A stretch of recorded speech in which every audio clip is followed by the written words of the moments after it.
السلام عليكم ورحمة الله وبركاته.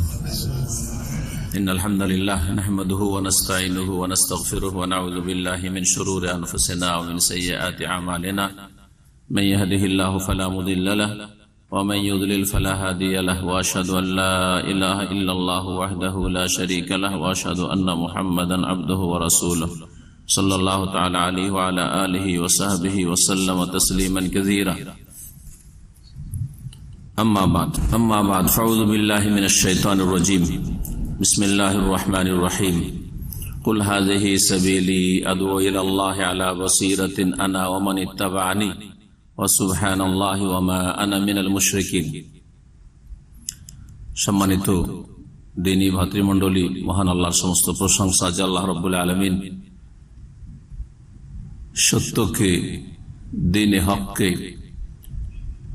মানব জাতির উদ্দেশ্যে প্রিয় নবী মুহাম্মদুর রাসূলুল্লাহ সাল্লাল্লাহু আলাইহি সাল্লামের উপর নাজিল করেছেন এবং তাকে এই সত্য দ্বীন নিয়ে আর হেদায়েতের পথ নিয়ে প্রেরণ করেছেন রসুল করে, যাতে করে মানব জাতি সত্যের সন্ধান পেতে পারে আর বাতিল বা ভুলভ্রান্তি গুমরাহি থেকে মুক্তি লাভ করতে পারে।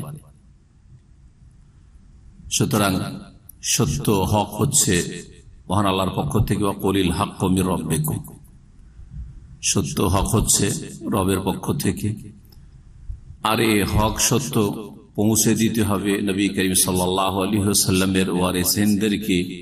কোরআন সুন্নাহ যারা বুঝে তাদের প্রত্যেকের দায়িত্ব, উলামায়ে কেরামদের, এবং যারা যতটা সঠিক জ্ঞান রাখে পৌঁছে দেওয়া দায়িত্ব, যাতে করে মানুষ না জেনে ভুলের মধ্যে না থাকে এবং অজুহাত পেশ না করতে পারে যে আমরা জানতাম না।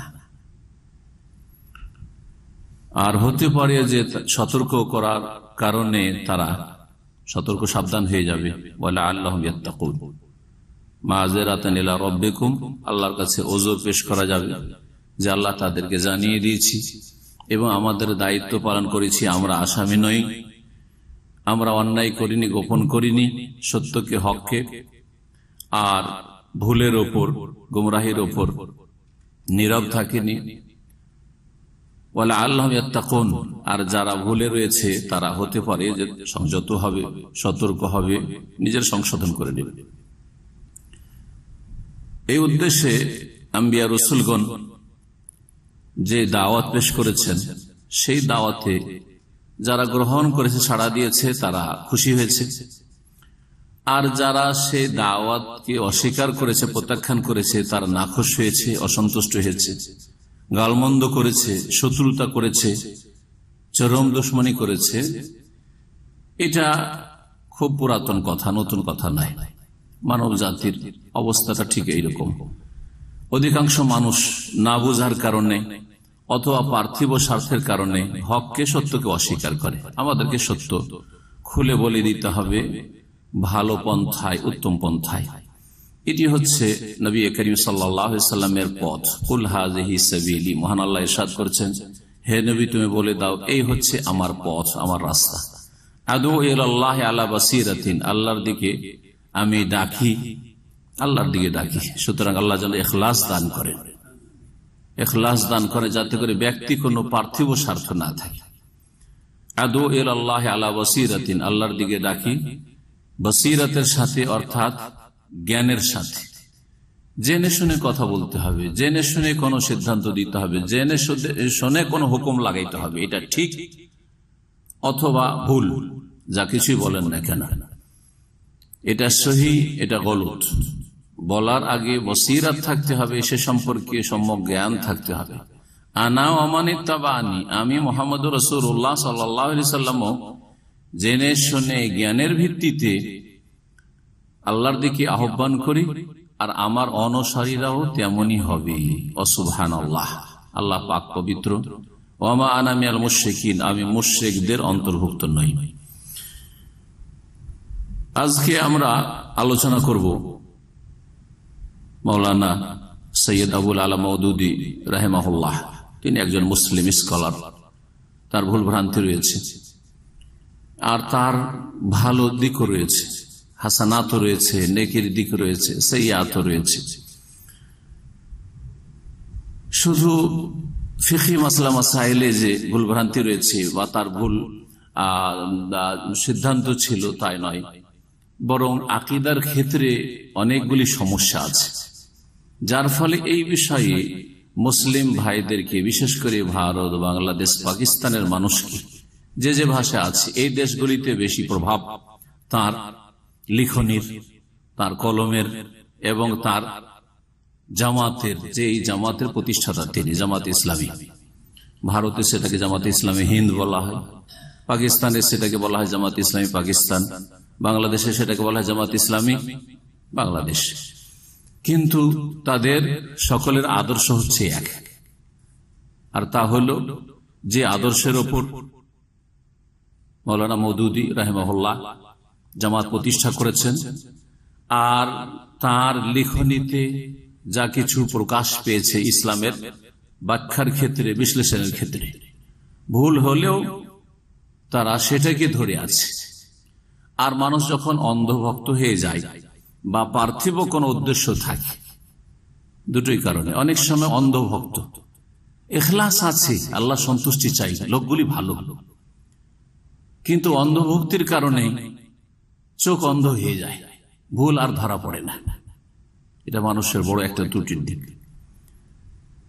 আন্তরিকতা আছে, তারা আল্লাহ সন্তুষ্টির জন্য, পরকালে মুক্তির জন্য অনেক কিছু কোরবানি করছে, অনেক কিছু করতে চাইছে, কিন্তু নবী মুহাম্মদ রাসূলুল্লাহ সাল্লাল্লাহু আলাইহি সাল্লামের আদর্শ থেকে সরে, কোরআন সুন্নাহ থেকে সরে, সালাফে সালেহিনের মানহাজ আকীদা থেকে, মতাদর্শ থেকে সরে।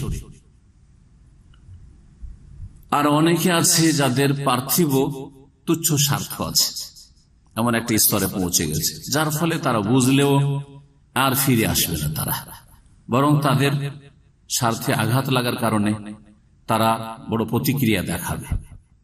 এই হচ্ছে মানুষের চরিত্র।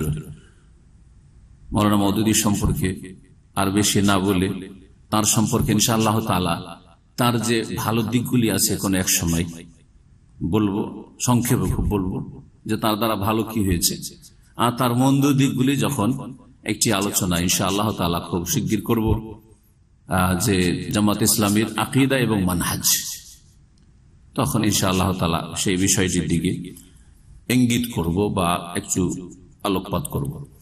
আজকে তার কিতাবগুলি থেকে যে কথাগুলি অবাস্তব, কোরআন সুন্নাহ বিরোধী, সহিহ আকীদা বিরোধী, সালাফে সালেহের মানহাজ বিরোধী, সেসব কথাগুলি তুলে ধরার চেষ্টা করব। অনেক কথাই রয়েছে, আজকে হয়তো এক দুটি বিষয় তুলে ধরব।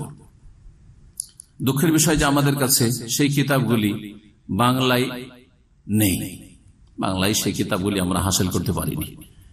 তবে মওলানা মওদুদী রাহিমাহুল্লাহ সবগুলি কিতাব লেখা হয়েছে উর্দু ভাষায়, তার হাতের আসল লেখা কিতাব হচ্ছে উর্দু ভাষায়, সেই ভাষাতে তার কিতাবগুলি আমার কাছে আছে। আর আলহামদুলিল্লাহ প্রায় সবগুলি কিতাব একজন শেখ জাযাহুল্লাহ খায়র, শেখ তৌসিফুর রহমান রাশিদী, সবগুলি কিতাব আমাকে রিয়াদ থেকে দিয়ে পাঠিয়েছেন, আর অনেক দিন থেকে বলছেন শেখ আপনি বলুন, হ্যাঁ এগুলি আলোচনা করুন। তো 3 মাস থেকে আমার কাছে কিতাবগুলি রাখা আছে, ওনার সময় চলে যাচ্ছে, আলোচনা হচ্ছে না, কিতাব ফিরিয়েও দিতে হবে আমানত, যার ফলে এই আলোচনাগুলি আমি তাড়াতাড়ি সেরে নিতে চাইছি।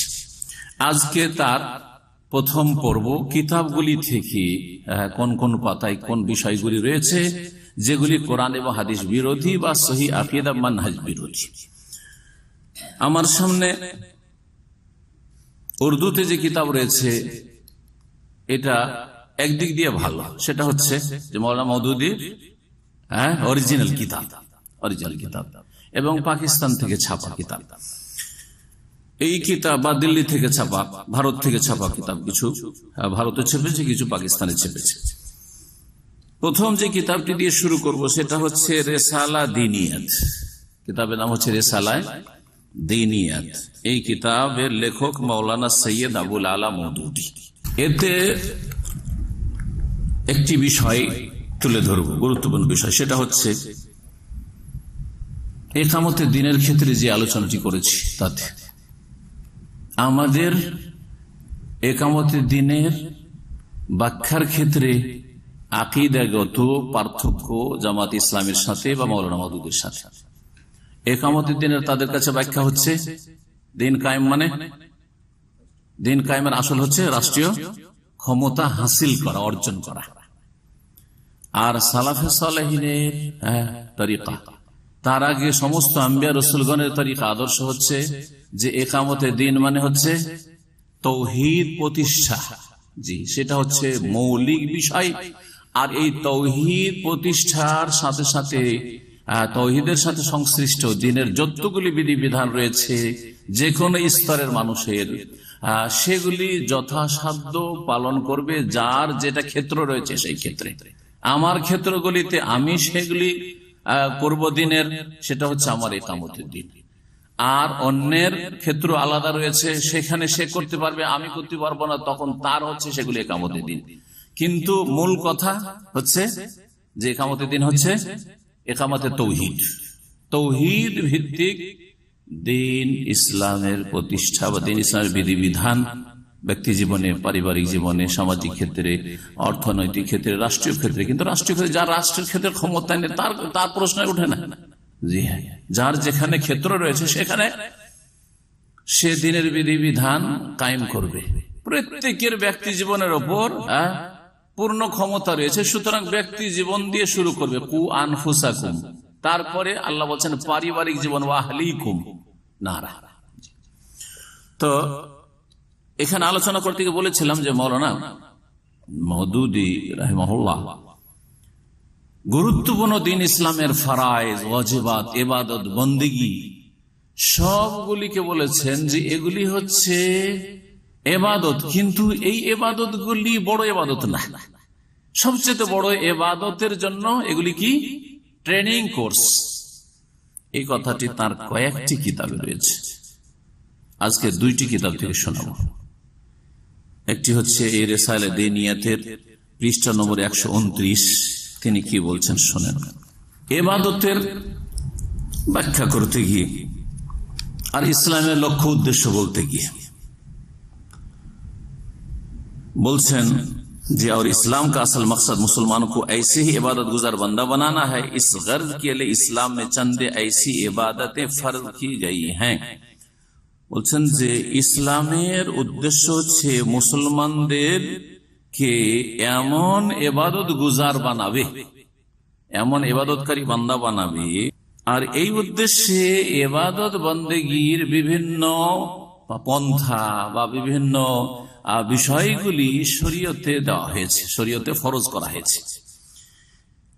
এই জন্য কি করা হয়েছে? বলছে ऐसी इबादतें फर्ज की गई है, বেশ কিছু এমন ইবাদত ফরজ করা হয়েছে जो इंसान को उस बड़ी इबादत के लिए तैयार करती हैं। এই ফরজ ইবাদতগুলি মানুষকে প্রস্তুত করে, রেডি করে, ট্রেন করে কিসের জন্য? দেখেন তার ভাষাতে রয়েছে उस बड़ी इबादत के लिए तैयार करना है, বড় ইবাদতের জন্য। বড় ইবাদতের জন্য এই ফরজ ইবাদতগুলি দিয়ে কি করা? তৈরি করা। বুঝতে পারছেন কিনা? তার মানে এই যে ফরজ ইবাদতগুলি সেগুলি বড় ইবাদত না, এর চেয়ে বড় ইবাদত হচ্ছে ওই বড় ইবাদত যেটার কথা তিনি বলতে চাইছেন। তারপরে বলছেন আরো, গোয়া ইউ সমঝো, যেন এইভাবে আপনি বুঝুন যে ये खास इबादत उस बड़ी इबादत के लिए ट्रेनिंग कोर्स की हैसियत रखती हैं। ये विशेष इबादत गुली এই খাস ইবাদত, অন্য জায়গায় বিশেষ কি ইবাদত, নামাজ, রোজা, হজ, যাকাত, এইভাবে বলেছে, আসছে এই কিতাবে বলবো। এই ইসলামের যে গুরুত্বপূর্ণ ইবাদত গুলি, দ্বিতীয় স্তম্ভ, তৃতীয় স্তম্ভ, চতুর্থ স্তম্ভ, পঞ্চম স্তম্ভ, এগুলি বলছে এই বড় এই ইবাদত গুলি কে বুঝে নেন যে এই খাস ইবাদত গুলি উস বড়ি ইবাদত के लिए ट्रेनिंग कोर्स की हैसियत रखती है। Training course. আর ইকামতের দিন আলোচনায় বুঝেছি ট্রেনিং কোর্স মানে এটা মুখ্য উদ্দেশ্য না, যার জন্য ট্রেনিং নিচ্ছেন সেটা হচ্ছে মুখ্য উদ্দেশ্য। তাহলে ইসলামের মুখ্য উদ্দেশ্য নামাজ নয়, ইসলামের মুখ্য উদ্দেশ্য জাকাত নয়, ইসলামের মুখ্য উদ্দেশ্য রোজা, হজ এগুলি নয়, হিজাব নয়, এগুলি নয়। এগুলি ফরজ ওয়াজিব ঠিক, কিন্তু এগুলি বড় ইবাদতের জন্য একজন মুসলিমকে ট্রেন করছে, প্রশিক্ষণ প্রাপ্ত করছে। এই ছিল এই কিতাবে। আর তারপরে তখন আলোচনা নিয়ে আসছেন নামাজ, আর তারপরে তখন এই রোজা, আর তারপরে জাকাত। দেশি তরিকায় জাকাতের আগে রোজা, অথচ নবী সাল্লাল্লাহু আলাইহি ওয়াসাল্লামের হাদিসে কি আছে? নামাজের পরে কিসের কথা আছে? জাকাতের কথা। কোরআনে কারীমে কোন জায়গায় নামাজের সাথে রোজার কথা আছে? না আকিমুস সালাত ওয়া আতুজ যাকাত আছে? জি হ্যাঁ। তো এই দেশি পন্থাতেই তিনি উল্লেখ করেছেন, তারপর হজ ইত্যাদি। এই ছিল কিতাব রিসালা দীনিয়াত।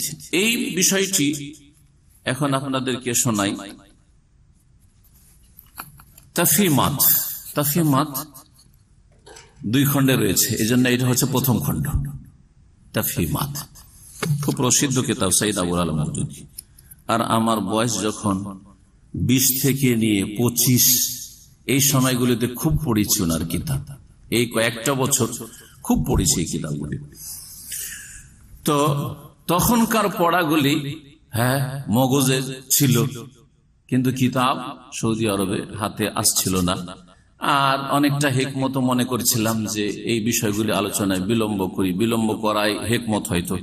কিন্তু বিলম্ব করতে করতে দেখলাম যে এখন হেকমত হচ্ছে যে আলোচনা করে দিই, কারণ যদি এইগুলি আলোচনা না করা হয় আর বাংলা ভাষী জনগণ না জানতে পারে কারো মাধ্যমে, কোনো দায়ের মাধ্যমে, কোনো দিনের খাদেমের মাধ্যমে, তাহলে সমস্ত আলেমকে জবাব দিতে হবে সহিহ আকীদা, যে কেন এদেরকে সতর্ক করা হয়। বলছেন তাফহিমাতের 69 পৃষ্ঠায়, তাফহিমাতের 69 পৃষ্ঠায় এখানে শুনেন কি বলছেন। সূরা হজের আয়াত নম্বর 41 তার আগে উল্লেখ করেছেন। তাতে কি রয়েছে? যে যাদেরকে নেতৃত্ব দেব। তাহলে আলোচনাটা কিসের রয়েছে?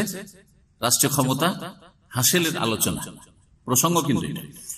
এই আয়াত বলছেন আল্লাযীনা ইম্মাক্কান্নাহুম ফিল আরদি আকামুস সালাতা ওয়া আতাউয যাকাতা ওয়া আমারু বিল মা'রুফ ওয়া নাহাউ আনিল মুনকার।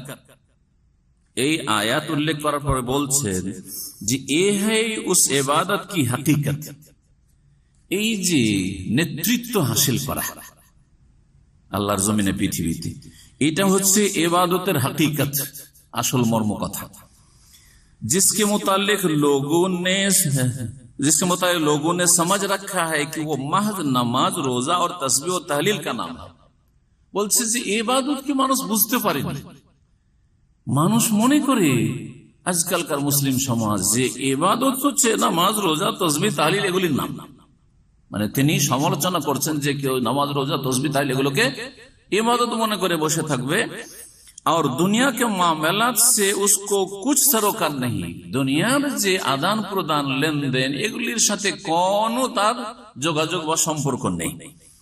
হালাকি অথচ বলছেন, অথচ তার আসল সত্যিকার অর্থে সোম, সোম মানে রোজা, সালাত নামাজ, और हज और ज़कात और जिक्र और तस्बीह इंसान को उस बड़ी इबादत के लिए मुस्तैद करने वाली तमरीनात, तारपरे ब्रैकेटे इंग्लिशे लिखছেন, इंग्लिशটা পড়ে দিই, ট্রেনিং কোর্সেস, ট্রেনিং কোর্সেস, আচ্ছা ট্রেনিং কোর্সেস, বুঝলেন না? জি এই হচ্ছে আলোচনা। আমি জামায়াত ইসলামী থেকে অত্যন্ত প্রভাবিত ছিলাম এবং এক সময় আমাদের দুটো ডিস্ট্রিক্ট পাশাপাশি, মালদা আর দিনাজপুর, যেই দিনাজপুর এখন দক্ষিণ আর উত্তরে ভাগ হয়েছে, তখন ছিল পশ্চিম দিনাজপুর। বাংলাদেশটা শুধু দিনাজপুর ডিস্ট্রিক্ট, আর পশ্চিমবঙ্গে মালদাহর পাশে যে দিনাজপুর তার নাম ছিল পশ্চিম দিনাজপুর, সেটা ভাগ হয়ে এখন উত্তর আর দক্ষিণ দিনাজপুর হয়েছে। সেই সময় তাদের সাথে এত ঘনিষ্ঠতা ছিল আর এত প্রভাবিত ছিলাম যে আমাকে একবার অফার করলো যে আপনাকে এই দুটো ডিস্ট্রিক্টের আমির বানিয়ে দিই, দায়িত্ব নেন আপনি। ওই সময় এই কিতাবগুলি পড়াশোনা করছিলাম আর প্রভাবিত ছিলাম। ফিরলাম কি করে এই কথাটা এখানে বলিনি, কারণ এইটাই ছিল আমার ইউটার্ন। এই কথাটাই যখন পড়লাম এই কিতাব থেকে, রেসালাদিন এতে পড়িনি, কারণ এতে একটু ডিটেলস আছে, তাফহিমাত থেকে পড়লাম। পড়ার পরে সাথে সাথে আমি চমকে উঠলাম, আরে কি বলে নামাজ, রোজা, হজ, যাকাত, তাসবিহ, তাহলিল, এগুলো হচ্ছে ট্রেনিং কোর্স। সাথে সাথে ফিরে আসলাম। তখন জামিয়া সালাফিয়া বানারস থেকে পাশ করেছিলাম, এক জায়গায় শিক্ষকতা করছিলাম। আমার সেই সময় বিবাহের বছর ছিল অথবা তার আগের বছর ছিল, ওই সময়টা আমার বিবাহ শাদী হয়। তারপরে মদিনা ইউনিভার্সিটি এসছে। তো আলহামদুলিল্লাহ আমাকে এই জামাত থেকে আল্লাহ ফিরিয়েছে মদিনা ইউনিভার্সিটি আসার আগে, কারণ আমার উপরে ওরা অপবাদ দিবে যে এরা সৌদি আরবে গিয়ে ওদের দালাল হয়েছে বা কিছু হয়েছে। কিন্তু আলহামদুলিল্লাহ আমি ওই জামাত থেকে তওবা করে ফিরে এসেছি, আর তাদের ইমারতের যে আমাকে দেওয়া হয়েছিল, অফার করা হয়েছিল, তাদের থেকে আমি ফিরে এসেছি। কখন? এই আপত্তিকর ইসলাম বিরোধী কথা পড়ার পরে চমকে উঠি, যেটা কি পড়লাম আমি, যে নামাজ, রোজা, হজ, যাকাত, তাসবিহ, এগুলো ট্রেনিং কোর্স।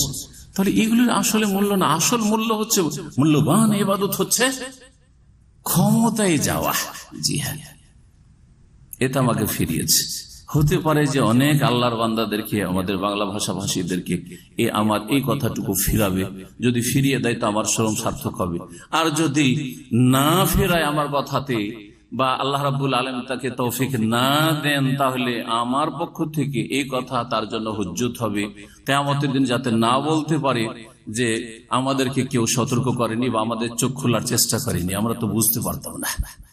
এই একটি বিষয়। দ্বিতীয় যে বিষয়টি আলোচনা করব সেটা হচ্ছে হাদিসের সহিহ এবং যঈফ। হাদিসের সহিহ এবং যঈফ এবং তার মাপকাঠি। আর মাওলানা মওদুদী রাহিমাহুল্লাহর কাছে এই ক্ষেত্রে তার মতবাদ, থিওরি, আর অনেক সহিহ সহিহ হাদিস যা বুখারী মুসলিমে রয়েছে, তার যুক্তি, তার বিবেক বলে যে এটা ঠিক হইতে পারে না, সেজন্য একেবারে অস্বীকার, না হলে যঈফ, ভিত্তিহীন বলে দেওয়া। জি হ্যাঁ, এই বিষয়টি। এর সাথে সাথে মুহাদ্দিসিনে কিরামরা যে হাদিস সহিহ যঈফের কায়দা কানুন, মুস্তালাহুল হাদিস বা উসুল হাদিসের কায়দা কানুন নির্ধারণ করেছেন, সেগুলিকে তুচ্ছ জ্ঞান করা আর সেগুলিকে একেবারে মূল্যহীন মনে করা, আর সেগুলি সম্পর্কে এই মন্তব্য করা যে এটা যদি আমরা অন্ধভাবে মেনে নিই তাহলে এটা আমাদের অন্ধত্ব হবে, অতিরঞ্জন বাড়াবাড়ি করা হবে, বরং আমাদের রেওয়ায়াত পূজা হবে, রেওয়ায়াত পারস্তি পূজা হবে। আমাদের কি তাছাড়াও অন্য কোন মাপকাঠি দিয়েও সহিহ যঈফ জানার চেষ্টা করতে হবে। আর এটা জরুরি নয় যে মুহাদ্দিসরা কোন হাদিসকে সহিহ বলেছেন সেই জন্য সেটা সহিহ হবে, হতে পারে যঈফ যেটাকে মুহাদ্দিসিনরা সহিহ বলেছেন, আর এর বিপরীত বলছেন আবার। আর এটাও হইতে পারে যেই হাদিসকে মুহাদ্দিসিনে কেরামরা যঈফ বলছেন সেটা সহিহ হইতে পারে। জি, এত বড় কথা। যার ফলে এই 1200 বছরের যে হাদিসের খেদমত রয়েছে মুহাদ্দিসিনে কেরামের, জি হ্যাঁ, সাহাবায়ে কেরামদের যুগ থেকে, তারপরে তাবেঈনদের যুগে তো হাদিস সংকলন, হাদিসের সহিহ যঈফের চর্চা সাহাবায়ে কেরামদের যুগে না হয়, হাদিসের জারহ তাদিল আর সহিহ যঈফের এই বিদ্যা ছিল না, কিন্তু পরে প্রয়োজন পড়লো, কারণ মানুষের মধ্যে বিদআত আসলে, মিথ্যার ছড়াছড়ি আসলে, তখন প্রয়োজন পড়লো। তো এর একেবারে মূল্যকে মূল্যহীন করে দিচ্ছে, কোনো মূল্য নেই এই খেদমতের তেমন। হতে পারে যেটা তারা সহিহ বলেছেন সহিহ, আবার হতে পারে যে সেটা যঈফ, আবার যেটাকে তারা সহিহ বলেছেন সেটা হতে পারে সহিহ। এই বিষয়টি কয়েকটি কিতাবে আছে, এমনকি তাফসীর তাফহিমুল কোরআন আছে। আপনাদেরকে 2 খণ্ড তাফহিমুল কোরআন থেকে এই বিষয়টি আজকে শোনাবো, আর এই কিতাবে আছে সেটাও শোনাবো। তাফহিমাত প্রথম খণ্ড 356 পৃষ্ঠা, 356 পৃষ্ঠা। বলছেন মওদুদী সাহেব, মুহাদ্দিসিন রাহিমাহুমুল্লাহ কি খিদমাত মুসাল্লাম, মুহাদ্দিসিন রাহিমাহুমুল্লাহ খিদমত যে আছে সেটা মেনে নিচ্ছি, किंतु ये भी मुसल्लम के नक़द हदीस के लिए जो मवाद उन्होंने फराहम किया है वो सदर अव्वल के अखबार व आसार की तहकीक में बहुत कारआमद है। আর এটাও মেনে নিচ্ছি যে হাদিসের সহিহ জয়ীফের যাচাই বাছাইয়ের ক্ষেত্রে যে সব ম্যাটেরিয়াল মওয়াদ মানে যে সব ম্যাটেরিয়াল তারা মুহাদ্দিসিন কেরামরা সরবরাহ করেছেন সেগুলি প্রথম যুগ থেকে হাদিস এবং আসারের গবেষণার ক্ষেত্রে বহুত কারামত হয়, মানে অত্যন্ত উপকারী। এগুলো মানছেন, ঠিক আছে, উপকারী। কালাম ইসমে নেই, এই ক্ষেত্রে কোনো আপত্তি নাই, बल्कि सिर्फ इस अमर में है कि कुल्लियतन उन पर एतमाद करना कहां तक दुरुस्त है। तबे एर ओपर अवश्यई आमार कथा आछे जे पुरोपुरी मुहाद्दिसिन केरामरा যা সহিহ বলেছেন যা জয়ীফ বলেছেন এর ওপর আস্থা করে নাও। এতেমাদ করা মানে আস্থা করে নেওয়া যে হ্যাঁ এই মুহাদ্দিস ইমাম বুখারী সহিহ বলেছেন সহিহ, ইমাম মুসলিম সহিহ বলেছেন সহিহ, হ্যাঁ তারপর ইমাম আহমদ বিন হাম্বল সহিহ বলেছেন সহিহ, বা মুহাদ্দিসিন কেরামরা সবাই মিলে যে সহিহ বলেছেন সেটাই সহিহ। এর উপর পুরোপুরি আস্থা করাটা কতটুকু ঠিক, কাহা তাক দুরুস্ত হয়, কতটুকু ঠিক, এটা আলোচ্য বিষয়। এর উপর আপত্তি আছে। তারপরে কেন আপত্তি আছে বলছেন, ও বাহরেহাল থে তো ইনসান হি, যে যাই হোক না কেন তারা তো মানুষই ছিলেন না, সুতরাং তাদের মানুষের কায়দা কানুন আর তাদের সহিহ জয়ীফের হুকুমে ভুল হইতে পারে। এটার উদ্দেশ্য কি? এটার উদ্দেশ্য হচ্ছে হাদিস সুন্নাহর প্রামাণিকতা, যেটাকে বলা হয় হুজ্জিয়াতে হাদিস, হাদিস এবং সুন্নাহর প্রামাণিকতায় সন্দেহ সৃষ্টি করে দেওয়া, সংশয়পূর্ণ করে দেওয়া বিষয়টিকে। একজন মানুষ যখন এই কিতাবগুলি পড়বে, আরে কথা তো ঠিক, কথা তো যুক্তিসঙ্গত লাগে, তারা তো মানুষ ছিল, ভুলের ঊর্ধ্বে না, সুতরাং কিভাবে বিশ্বাস করা যায় যে সহিহ বললে সহিহ হতে পারে, সহিহ গেল, একেবারে সমস্ত হাদিসের মূল্য গেল। এই জন্য কুয়েত থেকে একটি কিতাব ছেপেছে আরবিতে, এই মোটা কয়েকশো পৃষ্ঠার কিতাব, বছর 6 মাস আগে বা বছর খানেক আগে আমার কাছে ছিল, হঠাৎ করে খুঁজে পাচ্ছেন, আল্লাহ আলম কাকে দিলাম আর ভুলে যায়, কেউ পড়তে নিল ভুলে যায়। আরবিতে কিতাবটি কয়েকশো পৃষ্ঠার, ভারতের একজন বড় আলেম, কুয়েতে প্রায় 30-40 বছর থাকেন, সালাহুদ্দিন মাকবুলি হাফিজাহুল্লাহ, তিনি এই কিতাবটি লিখেছেন। কিতাবের নাম হচ্ছে জওয়াবি ফি ওয়াজহি সুন্নাতি কাদিমান ওয়া হাদিসান। এই কিতাবটি তিনি লিখেছেন মুনকারিন হাদিস, যারা হাদিস অমান্যকারী অস্বীকারী, যেমন আহলে কোরআন পুরোপুরি মুনকারিন হাদিস, মুনকারিন হাদিসদের সম্পর্কে বা হাদিস অস্বীকারী অমান্যকারী যারা, তাদেরকে দুই ভাগে বিভক্ত করেছেন উনিও এবং অন্য আরো ওলামায়ে কেরামরা, মিশরের অনেক রাইটার আছেন এই বিষয়ে লিখেছেন, যে বইগুলি আমরা মদিনা ইউনিভার্সিটিতে লেখাপড়া করেছি। তো তারা দুই ভাগে বিভক্ত। একদল হচ্ছে হাদিস অস্বীকারী, সম্পূর্ণভাবে কোন হাদিস মানে না, তারা হচ্ছে আহলে কোরআন, হাদিসকে হুজ্জত বা দলিল হিসাবে আর ইসলামের উৎস হিসাবে তারা মানে না। মুনকারিন হাদিস সেটা হচ্ছে পুরোপুরি পূর্ণরূপে তারা হাদিস অস্বীকারী, তাদের কুফরিতে কোনো সন্দেহ নেই, কারণ হাদিসকে দলিল হিসাবে তারা মানেই না। আর এক দল হচ্ছে মুনকারিন হাদিস, হাদিস অমান্যকারী অস্বীকারী আংশিকভাবে, জুজিয়াতান, আংশিকভাবে যারা হাদিস অস্বীকারী, তাদের অন্তর্ভুক্ত মাওলানা মওদুদী এবং তার অনুসারীরা, তার জামাতের লোকেরা। সহিহ হাদিস আসলেও বেশ কিছু হাদিসকে তারা অস্বীকার, বুখারী মুসলিমে থাকলেও হাদিস অস্বীকার।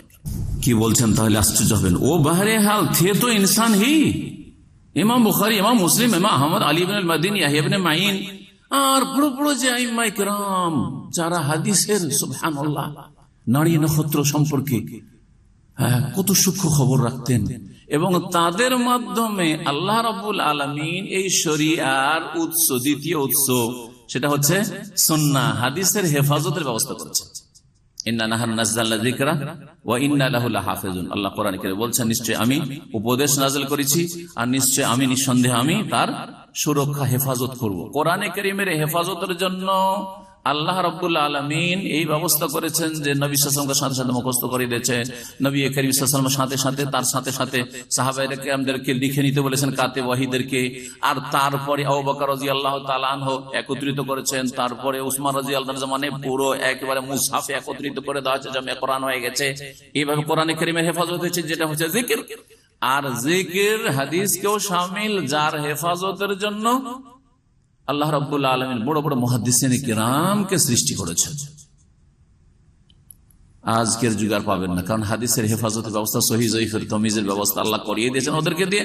আর ওই রকম মুহাদ্দিস পৃথিবীতে আসে না, আসবো না, আল্লাহু আলাম আগামী দিন সম্পর্কে কিন্তু আর আশা করা যায় না, কারণ এই হেফাজত মুহাদ্দিসিনে কিরামকে দিয়ে আল্লাহ করিয়েছেন। কোরআনে কারীমের আল্লাহ হেফাজত করেছেন, শব্দেরও অর্থের বিকৃতির চেষ্টা করেছে, কিন্তু শব্দের হেফাজত আল্লাহ ব্যবস্থা করে দিয়েছে। হাদিসের ক্ষেত্রে হাদিসের সহির সাথে জয়ীফ জাল ঢোকাবার চেষ্টা করেছে। এগুলি পার্থক্য করে দেওয়ার জন্য, এগুলোকে স্পষ্ট করে দেওয়ার জন্য মুহাদ্দিসিনে কেরামদেরকে আল্লাহ সৃষ্টি করেছেন, যারা স্পষ্ট করে দিয়ে গেছেন। এবং এইসব কিতাবাদি মওজুদ রয়েছে উম্মতে মুসলিমার লাইব্রেরিতে, যাতে অধ্যয়ন করলে হাদিসের সহিহ জয়ীফগুলি একজন তালেবে ইলম, একজন হাদিসের স্টুডেন্ট জানতে পারবে হাদিসের সহিহ জয়ীফ সম্পর্কে। উনি এমন বিষয়টিকে হালকা করে দিচ্ছেন যে ওরা তো মানুষই ছিলেন। বলছেন इंसानी इल्म के लिए जो हदें फितरतन अल्लाह ने मुकर्रर रखी है उनसे आगे तो नहीं जा सकते थे। মানুষের জন্য প্রাকৃতিক ভাবে আল্লাহ যে তাদের জ্ঞানের একটা সীমানা নির্ধারণ করে রেখেছেন, তার আগে তো বাড়তে পারবে না, তাই না? মানুষ ভুলের ঊর্ধ্বে না, এটা হচ্ছে তার সীমানা। এই সীমানার আগে তার বাড়তে পারবে না, যে মুহাদ্দিসিনে কেরামদের কোনো ভুল হয়নি। এই বলে দিল একবারে এমন চিপ আর সস্তা করে হাদিসকে, যে সহিহ বললে কি হবে, সহিহ নাও তো হইতে পারে, হাসান বললে কি হবে, হাসান নাও তো হইতে পারে, জয়ীফ বললে কি হবে, সেটা তো সহিহ হয়ে যেতে পারে, আরে মওযু বললে কি হবে, সেটা তো সহিহ হয়ে যেতে পারে। আউযু বিল্লাহ। তারপরে বলছেন इंसानी कामों में जो नक्स फितरी तौर पर रह जाता है उससे तो उनके काम महफूज न थे। মানুষের কাজে যে ত্রুটি থাকাটা স্বাভাবিক প্রাকৃতিক ভাবে, সেটা থেকে মুহাদ্দিসিনরা তো মুক্ত ছিলেন না। হ্যাঁ, তাদের তো হেফাজতের কোনো নিশ্চয়তা নেই। फिर आप कैसे कह सकते हैं कि जिसको वो सही करार देते हैं वो हकीकत में भी सही है। তাহলে কি করে আপনি বলতে পারেন যে মুহাদ্দিসিনরা যে হাদিসটাকে সহিহ বলেছে সেটা সহিহ হতে পারে? ইন্না লিল্লাহি ওয়া ইন্না ইলাইহি রাজিউন। सेहत का कामिल यकीन तो खुद उनको भी ना था। আরে বাড়তে বাড়তে আরো কি বলছে দেখেন, পূর্ণ যে হাদিসটা সহিহ, এই ইয়াকিনটা, এই দৃঢ় প্রত্যয় তো খুদ ইমামদেরকে ছিল না। মানে ইমাম বুখারী বলছিলেন, আহমদ যারা সহিহ বলেছে তাদেরকেও ছিল না। এটা কেমন করি আজকে থেকে 60 বছর আগে এসে মওদুদি জেনে নিলেন যে তার 1000-1200 বছর আগে যে মুহাদ্দিসরা হাদিস সহিহ বলেছেন, তারও ইয়াকিন ছিল না যে আমি যেটাকে সহিহ বলছি সেটা সহিহ। তারপরে বলছেন, কথা লম্বা হয়ে যাবে সেজন্য সংক্ষেপ করছি। বলছে ये मानना पड़ेगा कि अहादीस के मुताल्लिक जो कुछ भी तहकीकात उन्होंने की है, এটা আপনাকে মানতে হবে যে হাদিস সম্পর্কে যতটা গবেষণা মুহাদ্দিসিন কেরামরা করেছেন, উনমে দো तरह की कमजोरियां मौजूद है। দুই রকম দুর্বলতা তাতে বিদ্যমান, দুই রকম দুর্বলতা বিদ্যমান। এক বালেহাজ ইসনাদ, একটা হচ্ছে সনদের দিক থেকে দুর্বলতা, যে সনদে সহিহ হইলেই যে হাদিসটা সহিহ হবে মতনটা জরুরি নাই। আর दूसरे বালেহাজ তাফাক্কুহ, আর দ্বিতীয় দুর্বলতা হচ্ছে ফিকহের ক্ষেত্রে, অর্থাৎ হাদিস থেকে যে বুঝটা বুঝেছেন সেটা জরুরি না যে তার বুঝটা ঠিক। দিলেন হালকা করে একবারে শরীয়তের দ্বিতীয় উৎস হাদিসকে। এই ছিল আপনার তাফহিমাতে হাদিস সম্পর্কে বক্তব্য। 356 কথা বললাম, এখন 359 থেকে আপনাদেরকে শোনাই। কয়েক জায়গায় এই বিষয়টি বলেছে। আরো বলছেন হাদিস সম্পর্কে, बहुत मुमकिन है कि जिस रिवायत को मुत्तसिल सनद करार दे रहे हैं, খুবই সম্ভাবনা আছে যে যেই হাদিসকে মুহাদ্দিসিনে কেরামরা সনদ মুত্তাসিল মানে মিলিত সনদ, কোন তাতে কি নেই, বিচ্ছিন্নতা নেই, কোন বাহ্যিক কোন রকমের কোন দুর্বলতার কারণ দেখতে পাচ্ছি না। মুত্তাসিল সনদ কারার দিতে हैं वो दर हकीकत मुनक़ति হতে পারে বিচ্ছিন্ন, বাহ্যিক মিলিত পরস্পর সনদ, মানে অমুক অমুকের ওস্তাদ অমুক অমুকের ওস্তাদ ঠিক যুগ পেয়েছে আর ওস্তাদ শাগির্দি ঠিক আছে, কিন্তু হতে পারে যে বিচ্ছিন্ন।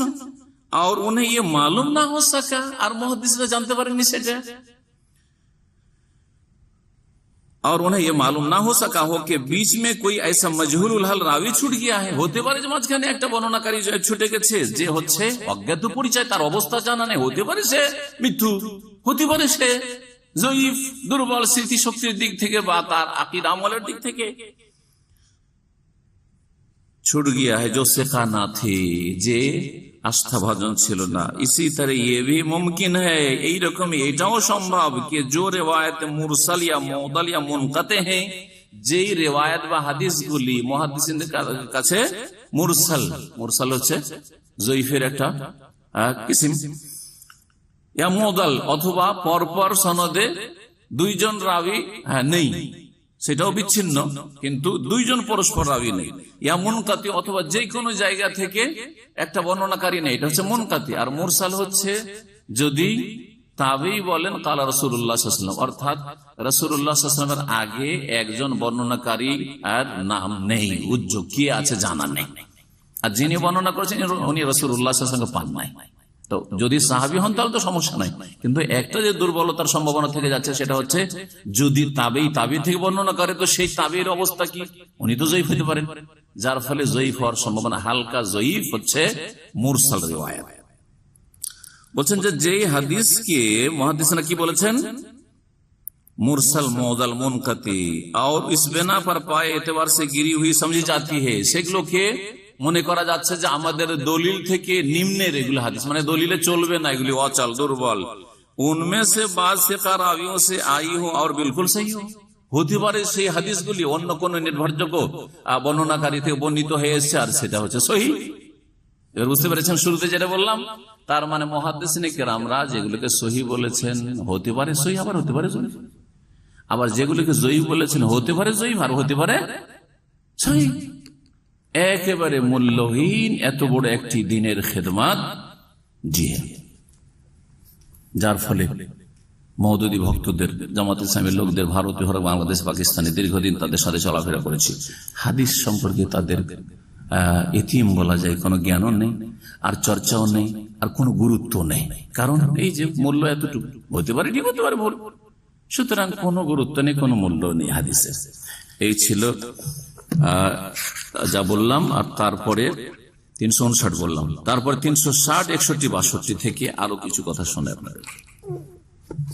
বলছেন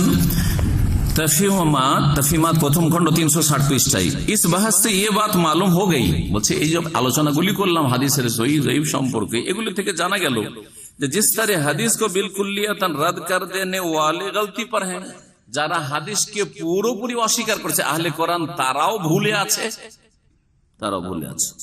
ভালো কথা এটা। इसी तरह वो लोग भी गलती से महफूज नहीं है, এই রকমই ওরাও ভুল থেকে সুরক্ষিত না, ভুল মুক্ত না। কারা? जिन्होंने हदीस से इस्तेफादा करने में सिर्फ रिवायत ही पर एतमाद कर लिया है, হাদিস থেকে তারা উপকৃত হওয়ার ক্ষেত্রে শুধু হাদিসের রিওয়ায়াত সহিহ জয়ীফ এগুলি যে কায়দা কানুনের উপর সহিহ সেই জন্য মেনে নিল, এর উপর আস্থা ভরসা করে যারা হাদিস মানে তারাও ভুল থেকে মুক্ত না, তারাও ভুলে এর মধ্যে রয়েছে। মাসলা কে হক উন দোনো কে দরমিয়ান, মওদুদী সাহেবের কাছে হক হচ্ছে মাঝামাঝি, পুরোপুরি হাদিস অস্বীকার যারা করেছে তারাও ভুলে, আর পুরোপুরি হাদিস মুহাদ্দিসরা সহিহ বলেছেন সেজন্য সহিহ ধরে নিলেন, আপনারাও ভুলে আছেন, ভুল মুক্ত না, মাঝামাঝিটা হক। এখন মাঝামাঝিটা কি হক হবে, এটা হচ্ছে একটি কথা।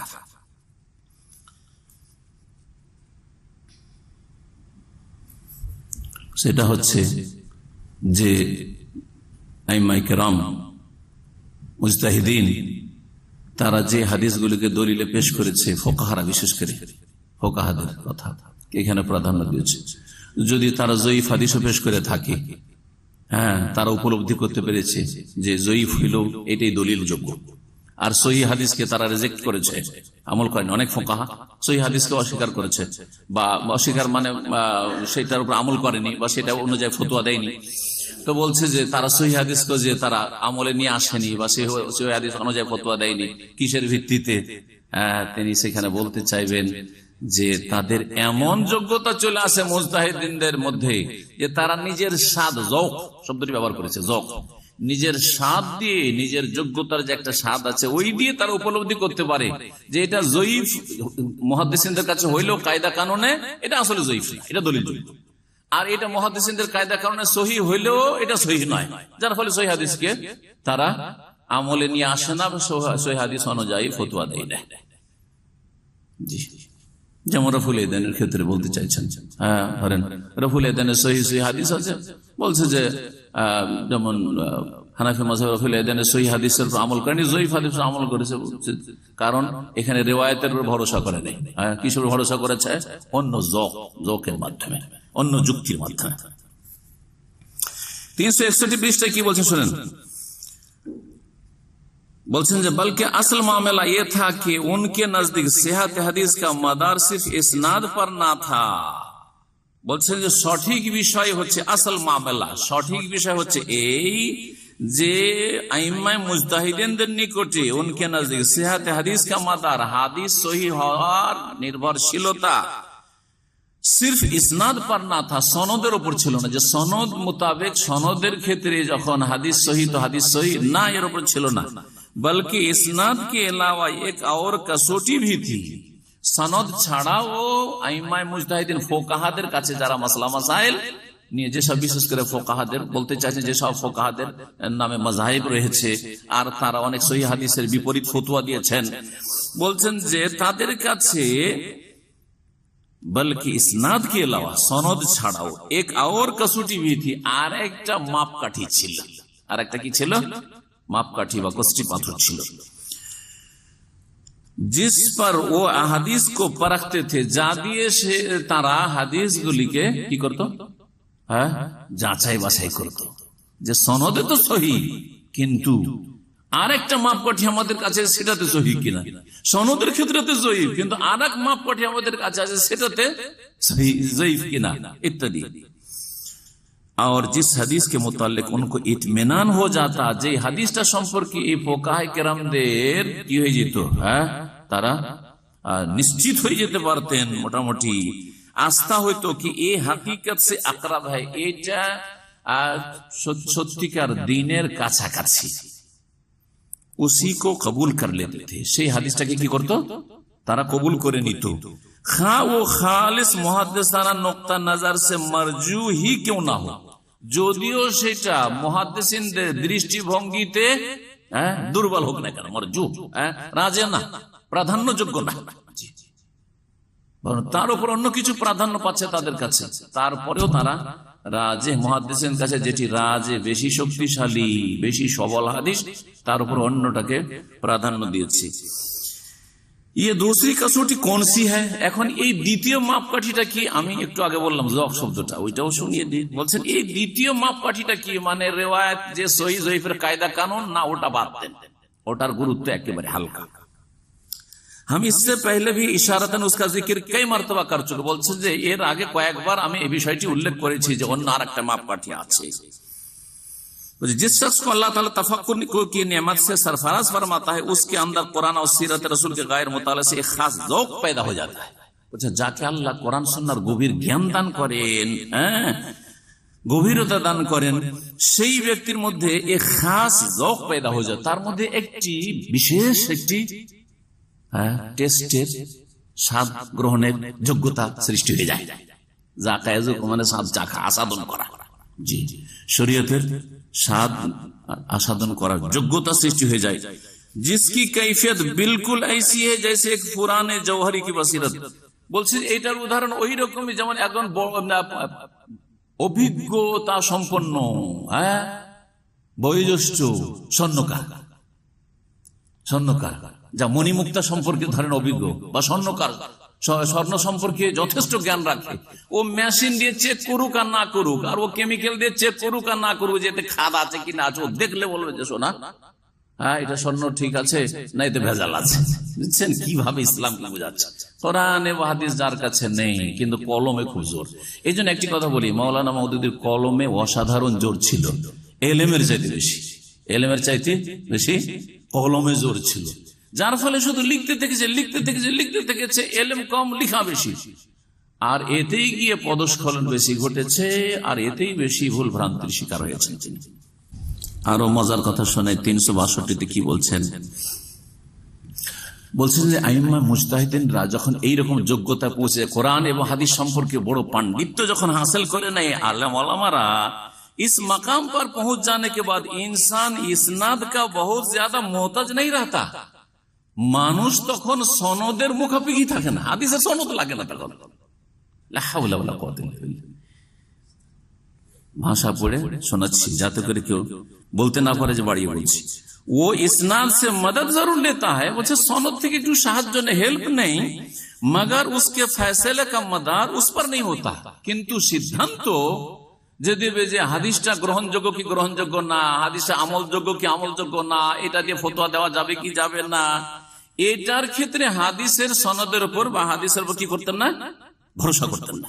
ও बसा औकात ये गरीब ज़ईफ मुनक़ती सनद मतऊन फी হাদিস को भी ले लेता है। যখন গভীর পাণ্ডিত্য হাসিল হয়ে যায়, তখন কি করে, একটা গরিব জয়ীফ মুনকাতি বিচ্ছিন্ন সনদের হাদিস, মাতউনুন ফি আপত্তিকর যে হাদিসকে বলা হয়েছে হাদিস সহিহ নয়, সেই হাদিসটাও কি করে, ভি লে লেতা है, নিয়ে নেয় ফতোয়া দেওয়ার ক্ষেত্রে। জি হ্যাঁ।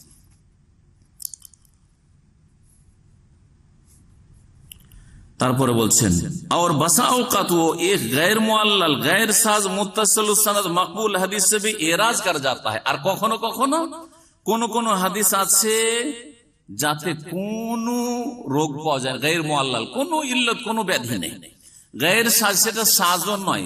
সহিহ হাদিসের সংজ্ঞায় 5টি শর্ত আছে, মুত্তাসাল সানাদুহু, বিনাকলিল আদল, তামিদ দাব, গैर মুআল্লিন ওয়ালা সাজিন। এই যে সাজও নয় আর ইল্লতলাও নাই, মুত্তাসিল সনদ মুত্তাসিল আছে, আর স্মৃতিশক্তিও তাদের পূর্ণ অথবা হালকা, মানে হালকা হইল দুর্বল নয়, সেজন্য হাসান, এগুলো সব ঠিক আছে। মকবুল হাদিস সে ভি এরাজ করতা, এইরকম সহিহ হাদিস থেকেও আইম্মায়ে মুজতাহিদিন আর যাদের ওইরকম গভীর পাণ্ডিত্য হাসিল হয়ে যায়, তারা কি করে, বিমুখ হয়, মুখ ফিরিয়ে নেয়, যে সহিহ হাদিস আমল করবো না। বুঝলেন? জি হ্যাঁ। এটা আবার কেমন করে হয় বলছি, ये चीज चूंकि सरासर जौकी है। এবার পেয়েছেন শব্দটা, ये चीज, এই যে ফুকাহায়ে কেরামরা সহিহ সহিহ হাদিস সনদের দিক থেকে ওটাকে ছেড়ে দিল, যঈফ হাদিস আমল করলো, আর সেটাই ঠিক, আর আমি ওই তার তো ফয়সালা শুনলেন যে মুহাদ্দিসিনরা সহিহ বললে যে সহিহ হবে জরুরি নয়, আর যঈফ বললে যে যঈফ হবে তাও জরুরি নয়। এই বিষয়টা যে এই যে তারা অন্য একটা মাপকাঠির ওপর নির্ভর করে, অন্য একটা মাপকাঠি দিয়ে মেপে তারা সহিহ যঈফ বা আমল করব কি করব না হাদিস আমল যে সিদ্ধান্ত নিয়েছেন, এটা কিসের ভিত্তিতে? বলছে ये चीज चूंकि सरासर মানে পুরোপুরি, জৌকি হে মানে নিজের স্বাদের উপর নির্ভর করছে। এই স্বাদকে কোরআন এবং হাদিসের ভাষায় কি বলা হয়েছে জানেন? ইত্তেবাউল হাওয়া, প্রবৃত্তির অনুসরণ। আমাকে মনোপুত লাগলো একটি হাদিস, যেমন এখানে আরো বলি, মুহাদ্দিসিনে কেরাম সম্পর্কে যখন মন্তব্য করলেন যে তারা তো মানুষই ছিলেন, ভুলের ঊর্ধ্বে ছিলেন না, তো ফোকাহারা কি মানুষ ছিলেন না, ফেরেশতা ছিলেন নাকি, না নবী রাসূল ছিলেন? তো তারা যে যৌক দিয়ে, স্বাদ দিয়ে হাদিসকে নেন, আবার হাদিসকে রিজেক্ট করেন, এই ক্ষেত্রে কি তারা ভুলমুক্ত না? এই যে তাদের প্রশংসা করতে গিয়ে হাদিসে সহিহ যঈফের মূল্য একেবারে মূল্যহীন করে দেওয়া, বলছেন এই চিজ চোখে সারাসার যৌকি হয়, যৌকের ব্যাপার। এটাকে ইত্তেবাউল হাওয়া, কুপ্রবৃত্তির অনুসরণ। এটাকে বলা হয় মা তাহওয়াল আনফুস, ইয়াত্তাবিউনা ইল্লা যান ওয়া মা তাহওয়াল আনফুস। আল্লাহ রাব্বুল আলামিন বলছেন কোরআনে কারীমের কোন সূরা? হাফেজ, সূরা নাজম, সূরা নাজম।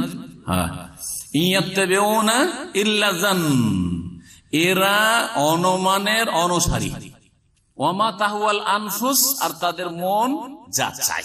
মন চাই কি, আমাকে যেটা স্বাদ লাগছে সেটা স্বাদ। খাওয়া দাওয়ার ক্ষেত্রে, পোশাকের ক্ষেত্রে আমাকে যেটা মজা লাগছে সেটা আমি করছি, তাই না? আপনাকে যেটা মজা লাগছে সেটা আমাকে মজা লাগে না, আমাকে যেটা মজা লাগছে সেটা আপনাকে মজা লাগে না। হ্যাঁ, এক একজনের স্বাদ জীবার বা চলাফেরার ক্ষেত্রে ভিন্ন ভিন্ন। এটা হচ্ছে মাতাহুয়াল আনফুস। হাদিসের ক্ষেত্রেও মওদুদী সাহেব বলছেন যে এটা হচ্ছে সারাসার যৌক্তি, স্বাদের বিষয়। যাকে যেটাতে স্বাদ লেগেছে যৌক দিয়ে হাদিসের সহিহ যঈফ নির্ধারণ করবেন। এইটা ওই যে কায়দা কানুন রয়েছে উসুল হাদিস, মুস্তালাহ হাদিসের, এছাড়া ভিন্ন আরেকটি হচ্ছে কসৌটি, মানে মাপকাঠি। জি, এই শুনলেন, আশা করি স্পষ্ট বুঝতে পেরেছেন।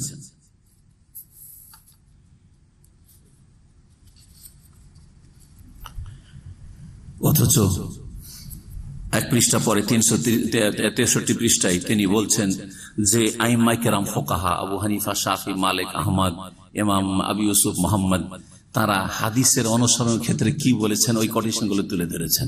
ওখানে কিন্তু এই কথা বলেননি, হ্যাঁ, যে তারা বলেছেন যে হাদিস সহিহ হইলেই যে মানতে হবে তা নয়, বরং যদি দেখা যায় যে হাদিস সহিহ সনদের দিক থেকে, যেমন মওদুদীর ব্যাখ্যা, একবারে তার বিপরীত কথা আইম্মায়ে কেরামদের কথা রয়েছে, আবার নিজেই নকল করছেন, একবার এইদিকে একবার ওইদিকে।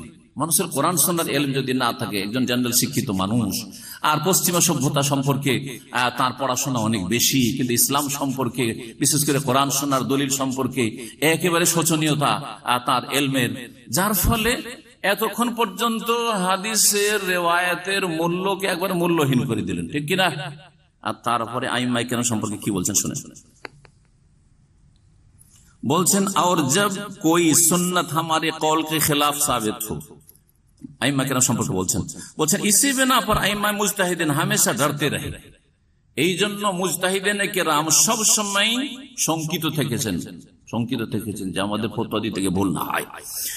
और उन्होंने हमेशा अपने मुत्ताबिन को हिदायत की है, और सब समय তাদের অনুসারীদেরকে বা ছাত্রদেরকে কি করেছে, হ্যাঁ, গাইডলাইন দিয়েছে, হ্যাঁ, রাস্তা দেখিয়েছে, হিদায়াত করেছে, কি যে হাম পর বিলকুল এতেমাদ না করলে, আমাদের ফতোয়া বা আমাদের কথার উপর ভরসা তোমরা করিও না, খুদ भी তাহকিক করতে রहो, তোমরা নিজেরাও একটু তদন্ত করিও, গবেষণা করিও। और जब कोई सुन्नत हमारी कौल के खिलाफ साबित हो, और কোন সুন্নাত মানে কি হাদিস না, সুন্নাত যদি, হাদিস যদি আমাদের কথার খেলাফ, মানে আইম্মায়ে মুজতাহিদিনদের খেলাফ, আবু হানিফা, শাফি, মালিক, আহমদের খেলাফ যদি পড়ে যায়, হয়ে যায়, তো हमारे कौल को रद्द करके सुन्नत की पैरवी करो, আমাদের কথাগুলিকে ছেড়ে দিয়ে, ফতোয়াকে ছেড়ে দিয়ে কি মানিও, হাদিস মানে, সুন্নাত মানে হাদিস না। হাদিস কিসের নির্ভরশীল? স্বাদের উপর না রিওয়ায়াতের উপর? রিওয়ায়াত। আইম্মায়ে কেরাম তো রিওয়ায়াতের দিকে নিয়ে যাচ্ছেন, আর নিজের যৌক দিয়ে যে ফতোয়া দিয়েছেন সে তার থেকে বারণ করছেন, অন্ধ অনুকরণ করিও না। তারপরে বলছেন যে ইমাম আবু ইউসুফ ফরমাতে, ইমাম আবু হানিফা রাহিমাহুল্লাহ সবচেয়ে বড় ছাত্র আবু ইউসুফ বলছেন রাহিমাহুল্লাহ, লা ইয়াহিল্লু লিআহাদিন আন ইয়াকুলা মাকালাতান হাত্তা ইয়ালা মিন আইনা কুলনা, কোন মানুষের জন্য হালাল নয় যে আমাদের কথা বলে ফতোয়া দেবে, যে আবু ইউসুফ এই বলেছেন, তো আবু হানিফা এই বলেছেন, ইমাম মালিক এই বলেছেন, শাফি এই বলেছেন, অমুক শাইখ অমুক বলেছেন, অমুক হুজুর এই বলেছেন, না, এটা দলিল না। এর জন্য দলিল লাগে ইউস্তাদাল্লু লাহু ওয়ালা ইউস্তাদাল্লু বিহি, ওর সমর্থনে দলিল লাগবে, আর ওটাকে দলিল হিসেবে পেশ করা যাবে না। বুঝেছেন কথাটি? যারা আরবি বুঝে, মাদ্রাসা পড়া ছাত্র বা আলেমরা, তাদের জন্য বললাম, আমাদের কথাই হোক আর কোন ইমামের কথাই হোক, যে কোনো মানুষের কথার জন্য ইউস্তাদাল্লু লাহু, তার সাপোর্টে, সমর্থনে দলিল নিয়ে আসতে হবে না। ওয়ালা ইউস্তাদাল্লু বিহি, কোন আলেম আর ইমামের কথাকে দলিল হিসাবে পেশ করা যাবে না, তা দিয়ে দলিল পেশ করা যাবে না যে অমুক কিতাবে আছে, অমুক ফাতোয়ার কিতাব আছে, চলবে না, যতক্ষণ পর্যন্ত তার দলিল ওর পেছনে না আছে অ্যাড করা। বলছেন কোন মানুষের জন্য জায়েজ নয়, হালাল নয় যে আমাদের কথাগুলি বলবে, হাত্তা ইয়ালা মিন আইনা কুলনা, যতক্ষণ না জানবে যে কোত্থেকে আমরা বলেছি, কোন হাদিস বা আয়াতের ভিত্তিতে বলেছি, দলিল দিয়ে নিয়ে গেছেন তাহলে তারা।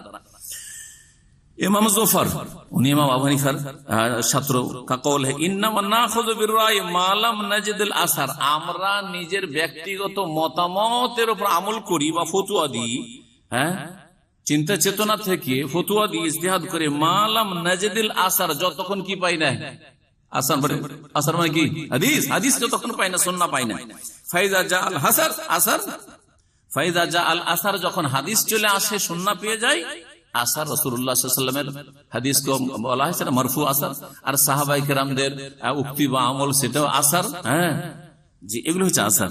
তারাকনা রায়, তখন আমরা ব্যক্তি মত ছেড়ে দিই, ও আখাযনা বিল আসার, কোনটা নি? হাদিস নি। তো আইম্মায়ে কেরাম তো হাদিস নিতেন, আর মওদুদি সাহেব হাদিসের বিষয়টিকে, সহিহ জয়ীফটাকে একেবারে হালকা করে দিয়েছেন। এক দুই পাত আগে তার এক কথা, আর এখানে করে আইম্মায়ে কেরামদের বক্তব্য আলাদা প্রমাণ করে। ইমাম মালিক ইরশাদ হয় বলছেন, আর উল্লেখ করছে, ইন্নামা আনা বাশার, দেখো আমি মানুষ, কিন্তু উখতি ওয়া ওসিব, আমি ভুল করি আর ঠিকও করি। ফানজুরু ফি রাই, সুতরাং আমার মতটা নিয়ে একটু চিন্তা করে দেখিও, মুকাল্লিদরা, অন্ধ অনুকরণ করিও না। ফাকুল্লামা ওয়াফাকাল কিতাব ওয়াস সুন্নাহ ফাখুযুহু, যদি যখন যখন দেখবে যে কোরআন সুন্নাহর মুওয়াফিক অনুকূলে হয়েছে আমাদের কথা, সেটা নিয়ে নিও। ওয়া কুল্লামা লাম ইউআফিকুল কিতাব ওয়াস সুন্নাহ ফাতরুকু, আর যেই কথাগুলি আমাদের কোরআন সুন্নাহর অনুকূলে না হবে, প্রতিকূল হবে, উল্টো হবে, সেগুলিকে কি করিও? ফাতরুকু, ছেড়ে দিও। ইমাম শাফি কা বয়ান है, তারপর বলছে ইমাম শাফি রাহিমাহুল্লাহ বলেছেন, ইজা সাহাল হাদিস ফাওয়াজি, হাদিস সহিহ হলেই কি হয়ে যাবে? ওটা আমার মাযহাব। হাদিস সহিহ কি দিয়ে? সনদ ছাড়া সহিহ হাদিস হলে, এগুলো মানে হাদিস সহিহ হলে জরুরি নয় যে হাদিস সহিহ, হতে পারে যে সহিহ নয়, এই কথা বলেছেন। মওদুদির বক্তব্য একরকম, আর ইমাম শাফির বক্তব্য আরেকরকম। এখন কোনটা মানহাজ নেবেন? বলছে ইজা সাহাল হাদিস ফাদরিবু বিকাউলি আল হায়াত, যখন হাদিস সহিহ হয়ে যাবে তখন আমার কথাকে দেয়ালে ছুঁড়ে ফেলিও, ছুঁড়ে মারিও। তারপরে আরো বলছেন, লা কাউলা লি আহাদিন মা সুন্নাতে রাসূলুল্লাহ সাল্লাল্লাহু আলাইহি ওয়াসাল্লাম, কারো কথা চলবে না রাসূলুল্লাহ সাল্লাল্লাহু আলাইহি ওয়াসাল্লামের সুন্নাহর সামনে। বলছেন গার্জিয়া के तमाम आइम्मा बिल इजमा कहते हैं कि जो शख्स पर किसी मसला में सुन्नत रसूल रोशन हो जाए, কেউ যদি জেনে নিতে পারে যে রাসূলুল্লাহ সাল্লাল্লাহু আলাইহি ওয়াসাল্লাম এটি সুন্নত তার সামনে স্পষ্ট হয়ে গেছে, उसके लिए फिर किसी दूसरे शख्स का कौल लेना हराम है, কারো কথা নেওয়া যাবে না। তো আবু হানিফা রাহমাতুল্লাহ যোগ দিয়ে, আর শাফি ইমাম শাফির যোগ দিয়ে, আর মালিক আর আহমদের যোগ দিয়ে, আর মাওলানা মওদুদির যোগ দিয়ে যে আমার সাথে বলছে এই হাদিসটা ঠিক নয়, চলবে। আমার সাথে বলছে এটা সনদে জয়ীফ হলে এই হাদিসটা ঠিক, চলবে? চলবে না। খাও कैसे ही बड़े मर्तबा का शख्स हो, तर्जुमाल कुरान और রয়েছে এটা, আর তাফহিমাত। এই হলো তাফহিমাত থেকে শোনালাম। আশা করি এই বিষয় বিস্তারিত হয়েছে। এখন আর দুটি উক্তি মাওলানা মওদুদির বিখ্যাত তাফসীর, আর ভারত, বাংলাদেশ, পাকিস্তান জামাত ইসলামী আলেমদের কাছে তাফসীর হচ্ছে মাত্র পৃথিবীতে দুটো, আর কোনো তাফসীরই নেই। কারণ এই দুটো তাফসীর ছাড়া ইসলামের রাজনৈতিক ব্যাখ্যার তো কোথাও পাওয়া যাবে না। কথা বোঝা গেছে কিনা? সুতরাং তাফসীর হচ্ছে দুইটা। কি পড়িয়েন? তাফহিমুল কোরআন পড়িয়েন, আর ফিজাইলুল কোরআন সাইয়্যিদ কুতুবের পড়িয়েন। কারণ এই দুটো না পড়লে তো আপনি এই ব্যাখ্যায় বিশ্বাসী হবেন না। জি হ্যাঁ, এই পথের প্রতীক হবেন না। যার ফলে মাওলানা সাইয়্যিদি সাহেব এই ভুল করেছেন। তার ওয়াজ মাহফিলে তাফসীর পড়বেন একমাত্র তাফহিমুল কোরআন আর ফিজাইলুল কোরআন, আর কত লোককে যে বিভ্রান্ত করা হয়েছে এসব কথা দিয়ে। আল্লাহ রাব্বুল আলামিন এসব বিভ্রান্তি থেকে হেফাজতে রাখেন। হাদিস সম্পর্কে মাওলানা মওদুদির মতামত শুনেন। এই কিতাব হচ্ছে উর্দুতে তাফহিমুল কোরআন, জি, খণ্ড তৃতীয় খণ্ড 6টি খণ্ড রয়েছে, 6টি এইরকম খণ্ড রয়েছে উর্দুতে, যেটা অরিজিনাল লেখা মাওলানা মওদুদির, আর বাংলাতে অনেকগুলি খণ্ড রয়েছে। এতে কি বলছেন 167 পৃষ্ঠায় শুনেন, আশ্চর্য হয়ে যাবে। সহিহ বুখারী হাদিস ইব্রাহিম আলাইহিস সালাম সম্পর্কে যে রয়েছে, 3টি মিথ্যা বলার যে হাদিসটি রয়েছে, একেবারে সরাসরি অস্বীকার। এই হাদিস হইতেই পারে না, মিথ্যাই কথা। সহিহ বুখারীতে মওযু জাল হাদিস আছে ওনার কাছে, নাউযুবিল্লাহ। তার কিতাব থেকে পড়ে শোনায়, বলছেন बदकिस्मती से हदीस की एक रिवायत में ये बात आ गई। बदकिस्मती বুঝেন? হ্যাঁ, কি দুর্ভাগ্যবশত, এটা দুর্ভাগ্য যে ইমাম বুখারী রাহমাতুল্লাহ আলাইহি হাদিস বুখারীতে নিয়ে চলে এসেছে। হ্যাঁ, দুর্ভাগ্য যে হাদিসের কিতাবে এই হাদিস চলে আসলো। আল্লাহু আকবার। बदकिस्मती से हदीस की एक रिवायत में ये बात आ गई है, এই কথা চলে এসেছে কি कि हजरत इब्राहिम अपनी जिंदगी में 3 मरतबा झूठ बोले हैं। इब्राहिम अलैहिस्सलाम জীবনে 3 বার মিথ্যা কথা বলেছেন। বড়ই এটি হচ্ছে দুর্ভাগ্যের কথা। उनमें से एक झूठ तो ये है একটা এটা কি যে বল ফালহু কবীরুহুম হাযা, এই যে মূর্তি ভাঙাটা তাদের বড় করেছে, তাদের যে বড় সে করেছে। আর दूसरा जो দ্বিতীয় যেটা সূরা সাফফাতে আছে, ইব্রাহিম আলাইহিস সালামকে যখন মেলা ঠেলাতে ডেকেছিল জাতির কাফের মুশরিকরা, তখন তিনি বলেছিলেন কি ইন্নী সাকিম, আমি অসুস্থ। আর তিসরা ঝুট তৃতীয় মিথ্যা কি ছিল, যেটা হাদিসে আছে, যখন ওই জালেম শাসক সুন্দরী কোন রমণী দেখলে সেই রমণীকে হরণ করত, ইজ্জত নষ্ট করত। আর যদি দেখতো বিবাহিতা, তোর স্বামীকে তো রাখা যাবে না, স্বামীকে রাখলে তো মুশকিল আছে, তো ওকে খুন করে দিত। তো স্বামী বললে তো খুন হয়ে যেতে হবে, সুতরাং স্বামী স্ত্রী পরিচয় না দিয়ে এক কাজ করি, দিনী বন্ধু তুমি আর আমি তোমার দিনী ভাই, আর এই আল্লাহর জমিনে তোমার আর আমার ছাড়া, আর এই লুত আমার ভাতিজা, এই ছাড়া 3 জন ছাড়া তো আর কোন মুমিন মুসলিম নাই, সব তো কাফের মুশরিক। সুতরাং কি বলবে, আমি বলবো সারা তো উখতি, সারা আমার বোন, অথচ তিনি বোন ছিলেন না। জি, এই 3টি মিথ্যার যে হাদিস রয়েছে, তিনি বলছেন যে এই হাদিস একেবারে ঠিক নাই। কি বলছেন শুনবেন, जिसका जिक्र कुरान में नहीं बल्कि बाइबल की किताब पैदाइश में आया है, एक गरोह रिवायत परस्ती में गोलू करके, এখান থেকে শুনে বাইবেলে থাকে আর সেটা সমর্থন যদি সহিহ বুখারী থাকে তো নেব না নাকি, নেব না? জি, কিন্তু সহিহ বুখারীর হাদিসের তার কাছে কোনো মূল্য নেই।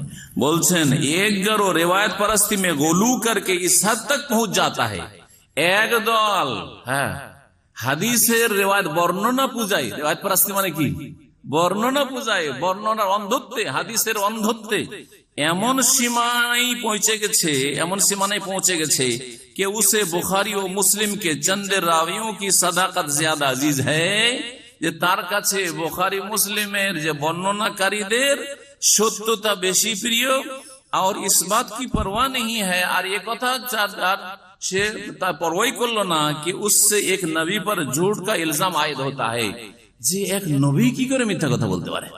নবীকে মিথ্যা বলা থেকে রক্ষা করতে গিয়ে সহিহ বুখারীর হাদিস কে অস্বীকার করে, অথচ এই 3টি যে মিথ্যা বাহ্যিক মিথ্যা, অন্যান্য মুহাদ্দিসরা বলেছেন যে এটাকে ওই রকম মিথ্যা বলা হয় যেটাকে তৌরিয়া বলা হয়। এটা কি বলা হয়? তৌরিয়া মানে একটু ঘুরিয়ে পেঁচিয়ে কথা বলা।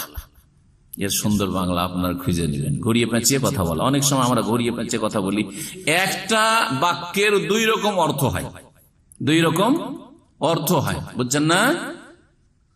শ্রোতা একটা অর্থ বুঝলো আর আমি আর এক অর্থে আর এক সেন্সে বলেছি, ও অন্যরকম বুঝাতে গেল আর আমি তার অনিষ্ট থেকে বেঁচে গেলাম। হয় কি হয় না? যেমন আপনাকে একজন লোক বলছে, ভাই কিছু টাকার প্রয়োজন, একটু 5000 রিয়াল দিতে হবে, হেল্প করতে হবে। আপনি জানেন এর হাতে টাকা পড়ে গেলে ওর কাছে আমি জিম্মি হয়ে যাবো, টাকা পাবো না, সম্পর্ক খারাপ হবে, টাকা পাবো না। আর টাকা আপনার কাছে আছে কিন্তু পকেটে নেই, বাড়িতে আছে। টেলিফোন করছে, ভাই আপনার কাছে কিছু টাকা আছে, যদি থাকে তো দেন, খুব হেল্প হবে। এই সময় আপনি বলেন, ভাই আমার কাছে তো টাকা নেই, আর পকেটে আসলে টাকা নেই, পকেটে টাকা নেই। ও কি বুঝলো যে ধার চেয়েছি, ওর কাছে টাকা নেই, মানে কোথাও নেই, বাড়ি তো নেই, এখানে সবই নেই, মোট কথা ও মালিক নয় টাকা, এটা না বুঝলো। টাকা নেই মানে আমি টাকার মালিক নই, 5000 নেই আমার মালিকানা, আমি দেবো করতে, ঠিক কিনা? শ্রোতা একরকম বুঝলো, কিন্তু বক্তা কি উদ্দেশ্য করলো, আমার কাছে টাকা নেই মানে আমার সাথে টাকা নেই, ঠিক আছে কিনা? তো এটা ডাহা মিথ্যা এরকম নয়, কিন্তু অনিষ্ট থেকে বাঁচার ক্ষেত্রে অথবা সৎ উদ্দেশ্য হাসিলের ক্ষেত্রে এইরকম মিথ্যা। তো ঠিক এই বিষয়গুলি ঠিক ওই রকম ছিল, ইব্রাহিম আলাইহিস সালাম এই বিষয়গুলি ঠিক এইরকমই ছিল।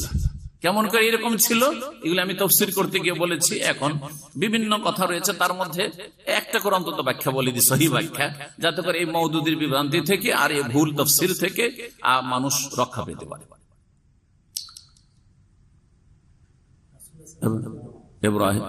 ইব্রাহিম আলাইহিস সালাম প্রথম কি বলেছিলেন?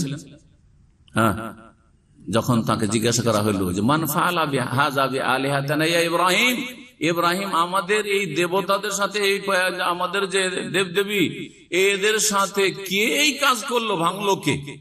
তখন তিনি কি বলেছিলেন? বাল ফাআলাহু কাবীরুহুম হাযা ফাসআলুহুম ইন কানু ইয়ানতিকুন। বরং তোমরা জিজ্ঞেস করছো আমাকে, তাদের বড়তে করেছে। কে করেছে? তাদের বড়তে করেছে। আর বড় দেবতাটিকে রেখে দিয়েছিলেন তিনি, আর কুড়ালটা তার কাঁধে চাপিয়ে রেখে দিয়েছিলেন। তাদের বড়তে করেছে, সুতরাং জিজ্ঞেস করো যদি বলতে পারে। ইন কানু ইয়ানতিকুন, যদি বলতে পারে।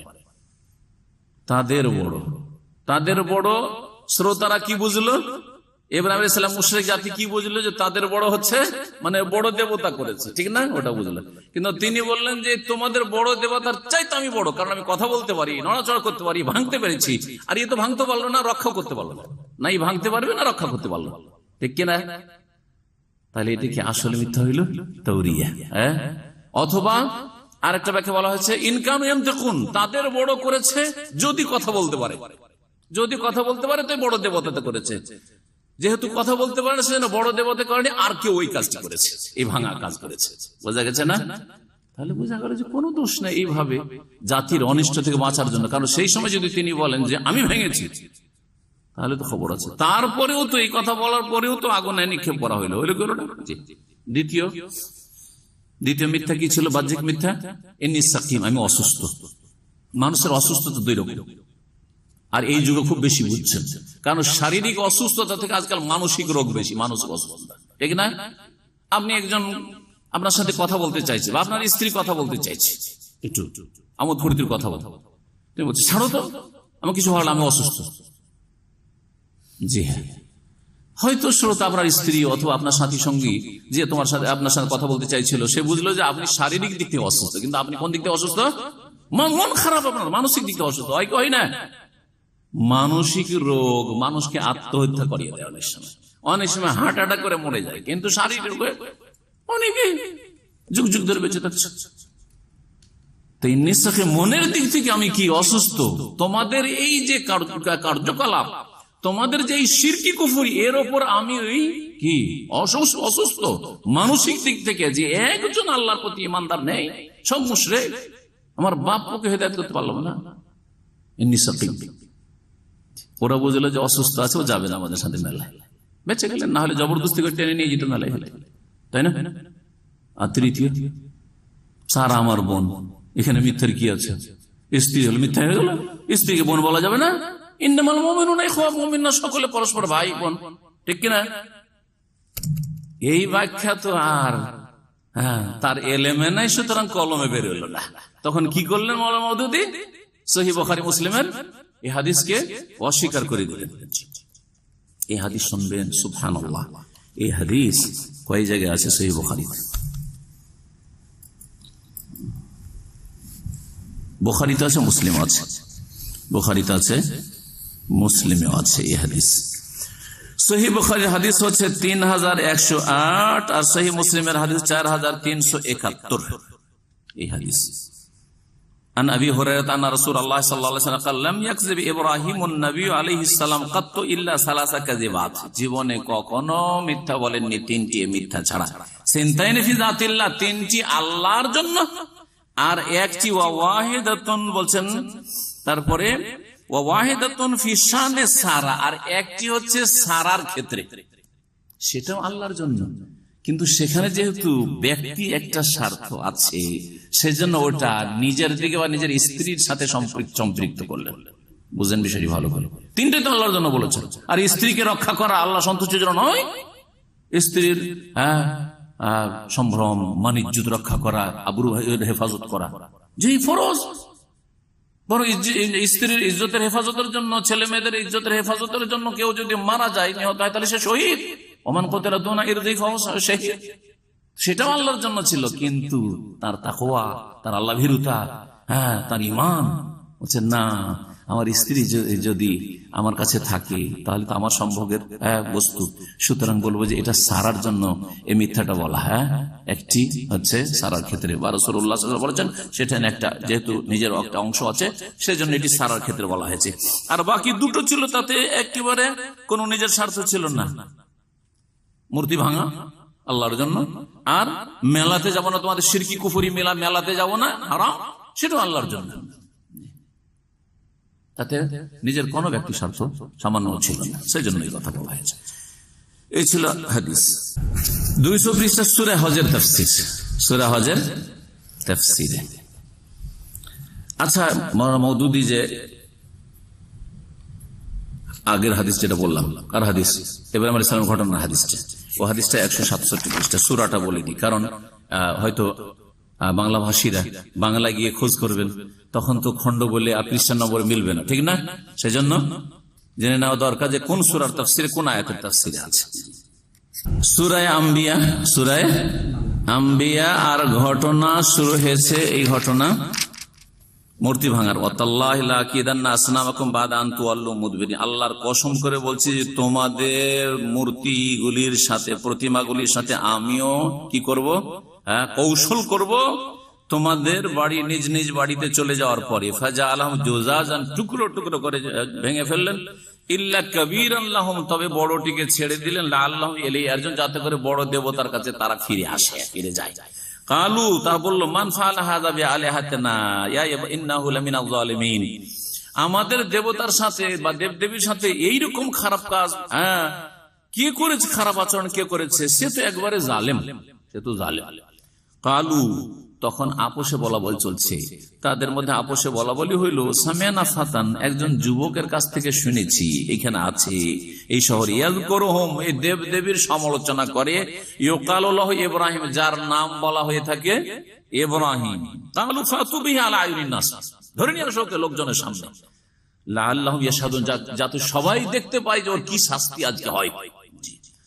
কালু, তারপরে ধরে নিয়ে আসার পরে তারা বলল, আনতা ফাআলতা হাযা বিআলিহাতিনা ইয়া ইব্রাহিম, হে ইব্রাহিম, তুমি কি আমাদের দেবদেবীর সাথে এই আচরণ করেছো, এগুলোকে চূর্ণ বিচূর্ণ করেছো, ভেঙে ফেলেছো?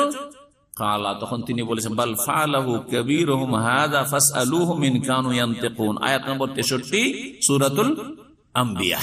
সুতরাং বাংলাতেও যদি কোনো ভাই দেখতে চান, এই তাফসীর দেখবেন সরাসরি অস্বীকার করেছেন আর বলছেন যে এটা হচ্ছে কি বদকিসমতি, মানে দুর্ভাগ্য যে সহিহ বুখারীতে এই হাদিস জায়গা নিয়ে দিয়েছে। তার মানে হাদিস জয়ীফ নয়, কি মিথ্যে, ঘটনাই মিথ্যা টোটাল। 200 পৃষ্ঠাটা আপনাদেরকে একটু শোনাই দিই। সূরা হজ, সূরাতুল হজ্জের প্রথম আয়াতে রয়েছে ভূমিকম্পের কথা, মহাভূমিকম্প, তাই না? এই ভূমিকম্পটা কখন হবে? সহিহ হাদিস, সহিহ বুখারী মুসলিমে রয়েছে যে সেটা, এই ভূমিকম্প কোনটাকে বোঝানো হয়েছে? কিয়ামতের মাঠের বিচার দিবসের দৃশ্যকে বোঝানো হয়েছে, বিচার দিবসের হাসর মাঠের দৃশ্যকে বোঝানো হয়েছে।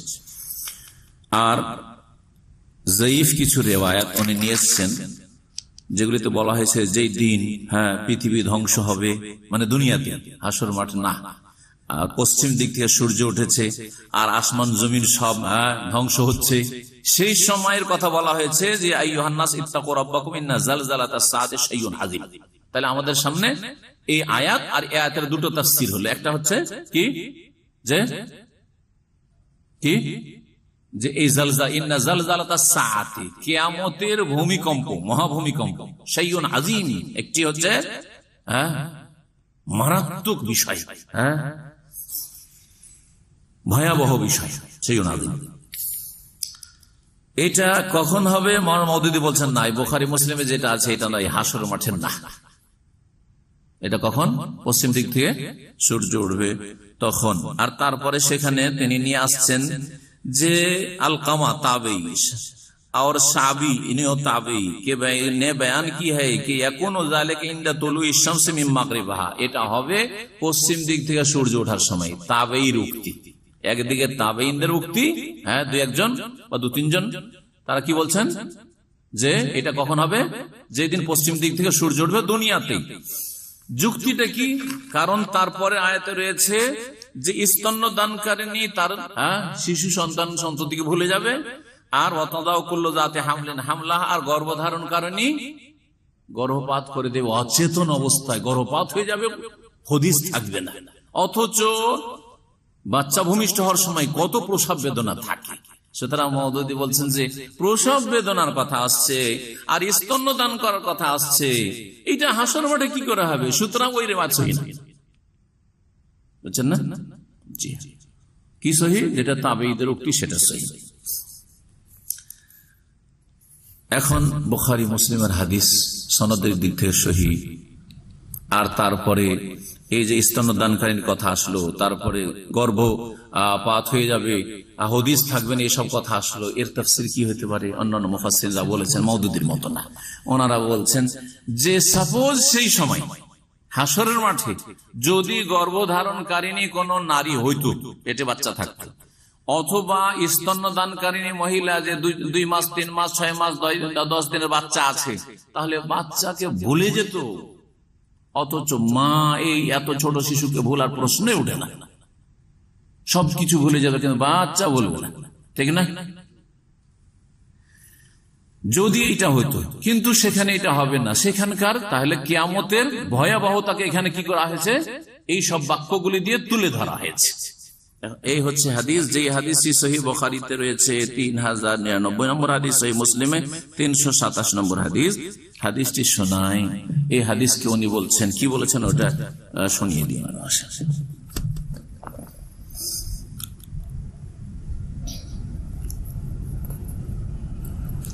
बोलते अगरचे उसकी सनद ज़ईफ है मगर कुरान से मुताबिकत उसके ज़ाफ को दूर कर देती है। বলছেন যে আলকামার সাবি যে উক্তিগুলি সেগুলো যদিও সনদ জয়ীফ, কিন্তু কোরআনের মোতাবেক মানে অনুকূলে হওয়ার কারণে ওর দুর্বলতা নেই, ওইটাই ঠিক। और ये दूसरी रिवायत गो सनदन कवी तर है, এই যে রিওয়ায়াত যেটা বুখারীতে শোনাবো সেটা সনদের দিকে যদিও শক্তিশালী, लेकिन कुरान के जाहिर बयान से आदाय मुताबिकत उनको ज़ईफ कर देती है। কোরআনের যেহেতু অনুকূলে নয় সেই জন্য সহিহ হইল সেটাকে জয়ীফ করে দিচ্ছে, দিয়ে অস্বীকার। তাহলে আমাদের তৃতীয় খণ্ডের আলোচনা হলো, এখন হাদিসটা শোনাই সহিহ বুখারীতে কি আছে। সহিহ বুখারীতে আছে আবু সাঈদ খুদরী রাদিয়াল্লাহু তাআলা আনহু থেকে বর্ণিত, তিনি বলছেন কালা রাসূলুল্লাহ ইয়াকুলুল্লাহু ইয়া আদম, আল্লাহ তাআলা বলবেন কিয়ামতের দিন, হে আদম, ফায়াকুল লাব্বাইক ওয়া সাদাক ওয়াল খায়রু ফি ইয়াদাইক, কালা ইয়াকুল আখরিজ বাসান নার, জাহান্নামীদেরকে বের করো হাশরের মাঠে। কালা ওমা বাসুন নার, জাহান্নামীর কারা, কতটা বের করব? কালা মিন কুল্লি আলফিন 999 1999 জন। যখন ছোট শিশু কি হয়ে যাবে? বুড়ো হয়ে যাবে, বৃদ্ধ হয়ে যাবে। অতজাও করলো যাতে হামরিন হামলাহা, আর গর্ভধারণকারিণী গর্ভপাত করে দেবে। অতারান্নাসা সুকারা, আর লোকেরা সব কি হয়ে যাবে? সেন্সলেস, বেহুশ হয়ে যাবে। অমাহুম বে সুকারা, কিন্তু আসলে তারা বেহুশ হয়নি, কিন্তু বেহুশ হয়েছে কিসে? হুঁশ হারিয়ে দিয়েছে কিসে? ভয়াবহ কিয়ামতের ভয়াবহতায়। ওয়ালাকিন্না আযাবাল্লাহি শাদীদ, তবে আল্লাহর আযাব শক্ত। এই ছিল হাদিস, যে হাদিসকে মওদুদী সাহেব অস্বীকার করেছেন। আর একটি হাদিস দিয়ে শেষ করেছি, সময় লম্বা হয়ে যাচ্ছে। 337 নম্বর পৃষ্ঠা, 337 নম্বর পৃষ্ঠা। খণ্ড হচ্ছে চতুর্থ খণ্ড, উর্দুতে হচ্ছে চতুর্থ খণ্ড। আর সূরা বলে দিই আপনাদেরকে, সূরা হচ্ছে সূরায়ে সাদ। ঘটনা হচ্ছে সুলাইমান আলাইহিস সালামের ঘটনা। কার ঘটনা? সুলাইমান আলাইহিস সালামের ঘটনা, সুলাইমান আলাইহিস সালামের রাজত্বের ঘটনা। জি, আয়াত নম্বর হচ্ছে 35। সুলাইমান আলাইহিস সালামের দোয়া, বলেছেন কালা রব্বিগফিরলি। সুলাইমান আলাইহিস সালাম কি বলেছিলেন? আল্লাহ আমাকে ক্ষমা করে দাও। ওয়া হাবলি মুলকান, আমাকে এমন রাজত্ব দান করো, লা ইয়ামবাগি লিআহাদিন বাদি, আমার পরে কারো জন্য যেন সেটা না হয়। ইন্নাকা আনতাল ওয়াহাব, নিশ্চয় তুমি মহান দাতা। এই আয়াতের তাফসিরে বলছেন তিনি হাদিস, কোন হাদিসটাকে অস্বীকার করেছেন? সুলাইমান আলাইহিস সালামের সম্পর্কে যে হাদিসটা তিনি বলেছিলেন কসম করে যে আমি এই কাজটি করব। সহিহ বুখারীতে এই হাদিসটি রয়েছে 7 জায়গায় হাদিসটি রয়েছে। সহিহ মুসলিমে 3 জায়গায় রয়েছে হাদিসটি। আর এই হাদিসটিকে বলছেন যে ভিত্তিহীন, হতেই পারে না। সুলাইমান আলাইহিস সালামের ক্ষেত্রে এটা হতে পারে না। হাদিসটা শুনে তারপরে পড়ে শোনাবো ওনার কথা। হাদিস বলছেন আবু হুরায়রা রাদিয়াল্লাহু তাআলা আনহু বর্ণিত, কালা বলছেন তিনি যে কালা সুলাইমান ইবনে দাউদ আলাইহিস সালাম, দাউদ আলাইহিস সালামের ছেলে সুলাইমান আলাইহিস সালাম নবী বললেন একদিন লা আতুফান্নাল লাইলাতা, অবশ্যই অবশ্যই আজকের রাতে আমি প্রদক্ষিণ করব, চক্কর লাগাবো। কোথায়?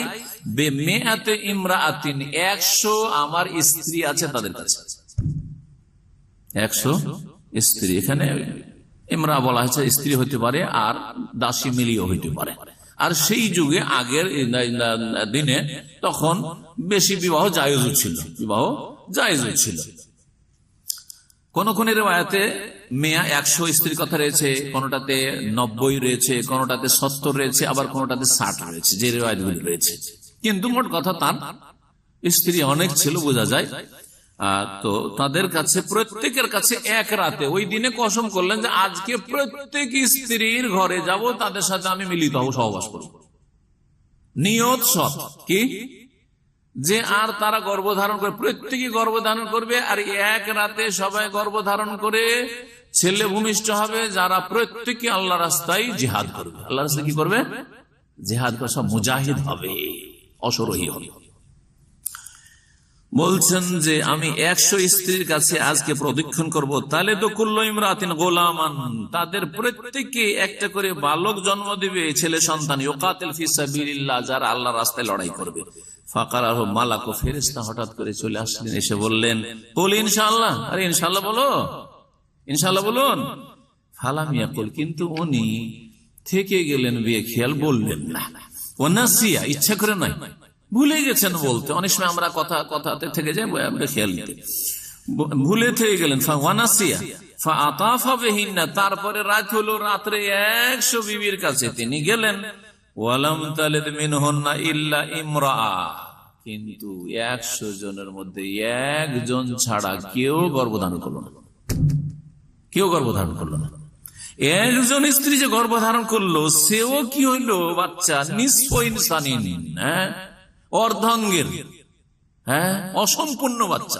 এতে রয়েছে শিক্ষুন বা সিক্তুন, অসম্পূর্ণ বাচ্চা ভূমিষ্ঠ হলো, যেটা কোনো কাজের হলো না বা বাঁচলো না। যদি 3 মাসে, 4 মাসে বা 6 মাসে যদি বাচ্চা হয়ে যায়, তাহলে অসম্পূর্ণ বাচ্চা, বিশেষ করে 3-4 মাসে, 5 মাসে। বলছেন যে কালান নবী সাল্লাল্লাহু আলাইহি, তারপর নবী সাল্লাল্লাহু আলাইহি ওয়াসাল্লাম এই হাদিস বর্ণনা করে বললেন লাউ কালা ইনশাআল্লাহ, ওই সময় যদি সুলাইমান আলাইহিস সালাম ইনশাআল্লাহ বলে নিতেন, লাম ইয়াহনাস, তাহলে তার এই কসমটা ভঙ্গ হইতো না, তার যে নিয়তটা সৎ ছিল সেটার বাস্তবায়ন হতো। ওয়াকানা আরজা লিহাজাতিহি, আর তার প্রয়োজন পুরা হওয়ার অধিক আশা করা যেত, যে প্রয়োজন পুরা তার বা উদ্দেশ্য পুরা হয়ে যেত। সহিহ বুখারীতে রয়েছে হাদিস নম্বর 4841, এক জায়গায় রেফারেন্স বলছি, আর সহিহ মুসলিমে 3124। এছাড়াও বললাম যে এই হাদিসটি সহিহ বুখারীতে 7 জায়গায় আর সহিহ মুসলিমে 3 জায়গায় রয়েছে। এই হাদিসকে কিভাবে অস্বীকার করছেন শুনেন। মওলানা মাওদুদী বলছেন সূরা সাদের আয়াত নম্বর কি বললাম মনে আছে? আয়াত নম্বর 35, আয়াত নম্বর 35 এর তাফসীর বলছেন যে जहां तक इस्नाद का ताल्लुक है, হাদিসটা একটু বলে দিই। हजरत सुलेमान अलैहि सलाम ने एक रोज कसम खाई, हदीस कि आज रात में अपनी 70 बीवियों के पास जाऊंगा। কোন রিওয়ায়াতে 70 রয়েছে, কোনটা 30 আছে, কোনটা 60 আছে। और हर एक से एक मुजाहिद फी सबीलिल्लाह पैदा होगा, मगर ये बात कहते हुए उन्होंने इंशाअल्लाह ना कहा। उसका नतीजा ये हुआ कि सिर्फ एक बीवी हामिला हुई और उनसे भी एक अधूरा बच्चा पैदा हुआ, असंपूर्ण बच्चा जन्म, जिसे दाई ने लाकर सुलेमान अलैहिस्सलाम से उनके कुर्सी पर डाल दिया। वालकैना अल कुर्सी जैसा तफसीर कुर्सी। ये हदीस हजरत अबू हुरैरा नबी करीम सल्लल्लाहु अलैहि वसल्लम से रिवायत की है और उसे बुखारी मुस्लिम और दूसरे मुहद्दिसिन ने मुतअद्दिद तरीकों से नकल किया, अनेकগুলি সূত্র থেকে। खुद बुखारी में मुख्तलिफ मकामात पर यह रिवायत जिन तरीकों से नकल की गई है, उनमें से किसी में बीवियों की तादाद 60 बयान की गई है, किसी में 70, किसी में 90, किसी में 99 হাদিস আছে, 399 और किसी में 100। এইভাবে হাদিসগুলো রয়েছে। जहां तक इस्नाद का ताल्लुक है, সনদের দিক থেকে বলছে उनमें से अक्सर रिवायत की सनद कवी है, অধিকাংশ হাদিসের সনদ কি হচ্ছে শক্তিশালী। और बेएतबारी रिवायत उसकी सेहत में कलाम नहीं किया जा सकता, সনদের দিক থেকে সহিহ হওয়ার দিক থেকে হাদিসের দিক থেকে কোনো কথা বলা সম্ভব নয়। लेकिन हदीस का मजमून सरी अक्ल के खिलाफ है, তবে হাদিসের বিষয়বস্তু কিসের খেলাফ? বিবেকের খেলাফ, বিবেক বিরোধী। বিবেক দিয়ে ইসলাম কে কি করবে? ইসলামকে বুঝবে। বিবেক, শুধু বিবেককে প্রাধান্য, এদেরকে আকলানি বলা হয়। যারা বিবেককে নকলের ওপর, দলিলের ওপর প্রাধান্য দিয়েছে, এই ক্ষেত্রে উনি প্রাধান্য দিয়েছেন। আর পুকার পুকার কার কহ রাহা হ্যায়, বিবেক বলছে, বিবেক বার চিৎকার করে বলছে, মানে বিবেক চিৎকার করছে কিসের বিরুদ্ধে? হাদিসের বিরুদ্ধে। कि ये बात नबी सल्लल्लाहु अलैहि वसल्लम ने इस तरह हरगिज ना फरमाई होगी, এই কথা নবী সাল্লাল্লাহু আলাইহি ওয়াসাল্লাম এইভাবে হরগিজ বলেননি কখনো। কোশ্চিন কালেও, হরগিজ মানে কি? কোশ্চিন কালেও বলেননি নবী সাল্লাল্লাহু আলাইহি ওয়াসাল্লাম, কিন্তু বুখারীতে চলে এসেছে হাদিস। जिस तरह वो नकल हुई है, যেমন ভাবে বর্ণিত হয়েছে। बल्कि आपने गालिबन यहूद की ये वाह गोई का जिक्र करते हुए किसी मौके पर उसे बतौर मिसाल बयान फरमाया होगा। ইহুদিদের পাগলামি, আর ইহুদিদের যেসব বকওয়াস, যেগুলোকে বলা হয় যে ভিত্তিহীন কথা, উদ্ভট কথা, আলোচনা করতে গিয়ে এক্সাম্পল স্বরূপ, উপমা স্বরূপ বর্ণনা করেছেন, আসলে এইরকম নয়। আর সামে কো ये गलत फहमी लायक हो गए, কিন্তু কোন শ্রোতা সাহাবী ভুল বুঝে নিয়েছেন, সাহাবীর ভুল ধরে নিলেন। এখন আইডিয়াতে, অনুমানে বিবেক সাহাবীর ভুল ধরতে বলছে, কিন্তু রেওয়ায়ত সহি হইলো মানতে রাজি না। कि इस बात को हुजूर खुद बतौर वाकया बयान फरमा रहे हैं। ওই সাহাবী শ্রোতা বুঝে নিয়েছেন যে নবী সাল্লাল্লাহু আলাইহি ওয়াসাল্লাম হয়তো এটা আসলে ঘটনা হিসেবে বর্ণনা করছেন, ঘটেছে, আসলে ঘটেনি, এটা একটা কি কাল্পনিক কথা বর্ণনা করছেন ইহুদিদের কোনো কথা আলোচনা করতে গিয়ে। ऐसी रिवायत को महज सेहत सनद के जोर पर लोगों के हलक से उतारवाने की कोशिश करना दीन को मजहका बनाना है। কত বড় কথা চিন্তা করে বলছেন, এইরকম হাদিসকে শুধু শুধু সনদ সহিহ হওয়ার ভিত্তিতে জোর করে, কণ্ঠনালী থেকে নিচে নামাবেন, মানে কবুল করতে হবে, গ্রহণ করতে হবে, কারণ হাদিস বুখারী মুসলিমে আছে। হালাক সে উতারওয়ানে কি কোশিশ করনা, এই যে মানিয়ে নেওয়ার চেষ্টা করে হাদিস সহি, দিন কো মজহাকা বানানা হয়, মানে দিন ইসলামকে হাস্যকর বলে করে দেওয়া। এই মানে হাদিস যদি মেনে নেওয়া হয় মওদুদির কাছে, তাহলে দিন ইসলামটা কি হয়ে যায়? হাস্যকর বস্তুতে পরিণত হয়ে যায়। নাউযুবিল্লাহ, নাসালুল্লাহ সালামাত ওয়াল আফিয়া। এই ছিল মওদুদি সাহেবের কথা। তফহিমুল কোরআনের 2 খণ্ড থেকে এই বিষয়গুলি আপনাদেরকে শোনাইলাম। আর একটা শেষ, যেটা 6ষ্ঠ খণ্ড, তাতে আকীদার কিছু বিষয় রয়েছে। আল্লাহ আসমা সিফাত গুণাবলীর ক্ষেত্রে তার আকীদার ক্ষেত্রে বিভ্রান্তি, যেই বিষয় বিভ্রান্তিগুলি সম্পর্ক রয়েছে আকীদা ওয়াসিতিয়ার, যে আমাদের কোর্স চলছে ওর সাথে। তো ইনশাআল্লাহ তাআলা মঙ্গলবার শুধু ওই কিতাব থেকে ওই আকীদার বিষয়গুলি, আল্লাহ আরশে কিনা, আল্লাহর আগমন আছে কিনা, এই বিষয়গুলিকে অস্বীকার করেছে। ইনশাআল্লাহ তাআলা মঙ্গলবারে আল্লাহ তাআলা সহি সালামত যদি রাখে তো বাকিটা পূরণ করে দেব। আর আজকে কথা লম্বা হওয়ার জন্য দুঃখিত। ওয়া জাযাকুমুল্লাহু খাইরান ওয়া বারাকাল্লাহু ফিকুম। আল্লাহ রাব্বুল আলামিন যেন আমাদেরকে হক বুঝার তৌফিক দান করেন, আর হকের সত্যের অনুসরণের তৌফিক দান করেন, এবং বাতিলকে বাতিল বলে বুঝার, ভুলকে ভুল বুঝার তৌফিক দান করে বুঝার তৌফিক দান করেন, এবং ভুলকে ভুল মনে করে তাতে থেকে বেঁচে থাকার তৌফিক দান করেন। আল্লাহুম্মা আরিনাল হাক্কা হাক্কান ওয়ারযুকনা ইত্তিবাআহ ওয়া আরিনাল বাতিলা বাতিলান ওয়ারযুকনা ইজতিনাবাহ। রব্বানা আতিনা ফিদ দুনিয়া হাসানাহ ওয়া ফিল আখিরাতি হাসানাহ ওয়া কিনা আযাবান নার। রব্বানা যালামনা আনফুসানা ওয়া ইল্লাম তাগফির লানা ওয়া তারহামনা লানাকুনান্না মিনাল খাসিরিন। রব্বানা ইগফির লানা ওয়া লিইখওয়ানিনা আল্লাযীনা সাবাকুনা বিল ঈমান ওয়া লা তাজাল ফি কুলুবিনা গিল্লাল লিল্লাযীনা আমানু রব্বানা ইন্নাকা রাউফুর রহিম। শেষখানে আবার দোয়া করছি, মাওলানা মওদুদী সাহেব এই ভুলগুলি করেছেন, তারপরে তিনি একজন মুসলিম, আর এই জন্যই আল্লাহর কাছে দোয়া করি আল্লাহ যেন তার গুনাহ খাতা মাফ করে দেন, এবং তার এই বিভ্রান্তি গোমরাহি থেকে বাকি মুসলিম যারা এখন বেঁচে আছে দুনিয়াতে, তাদেরকে ফিরে আসার তৌফিক দান করেন।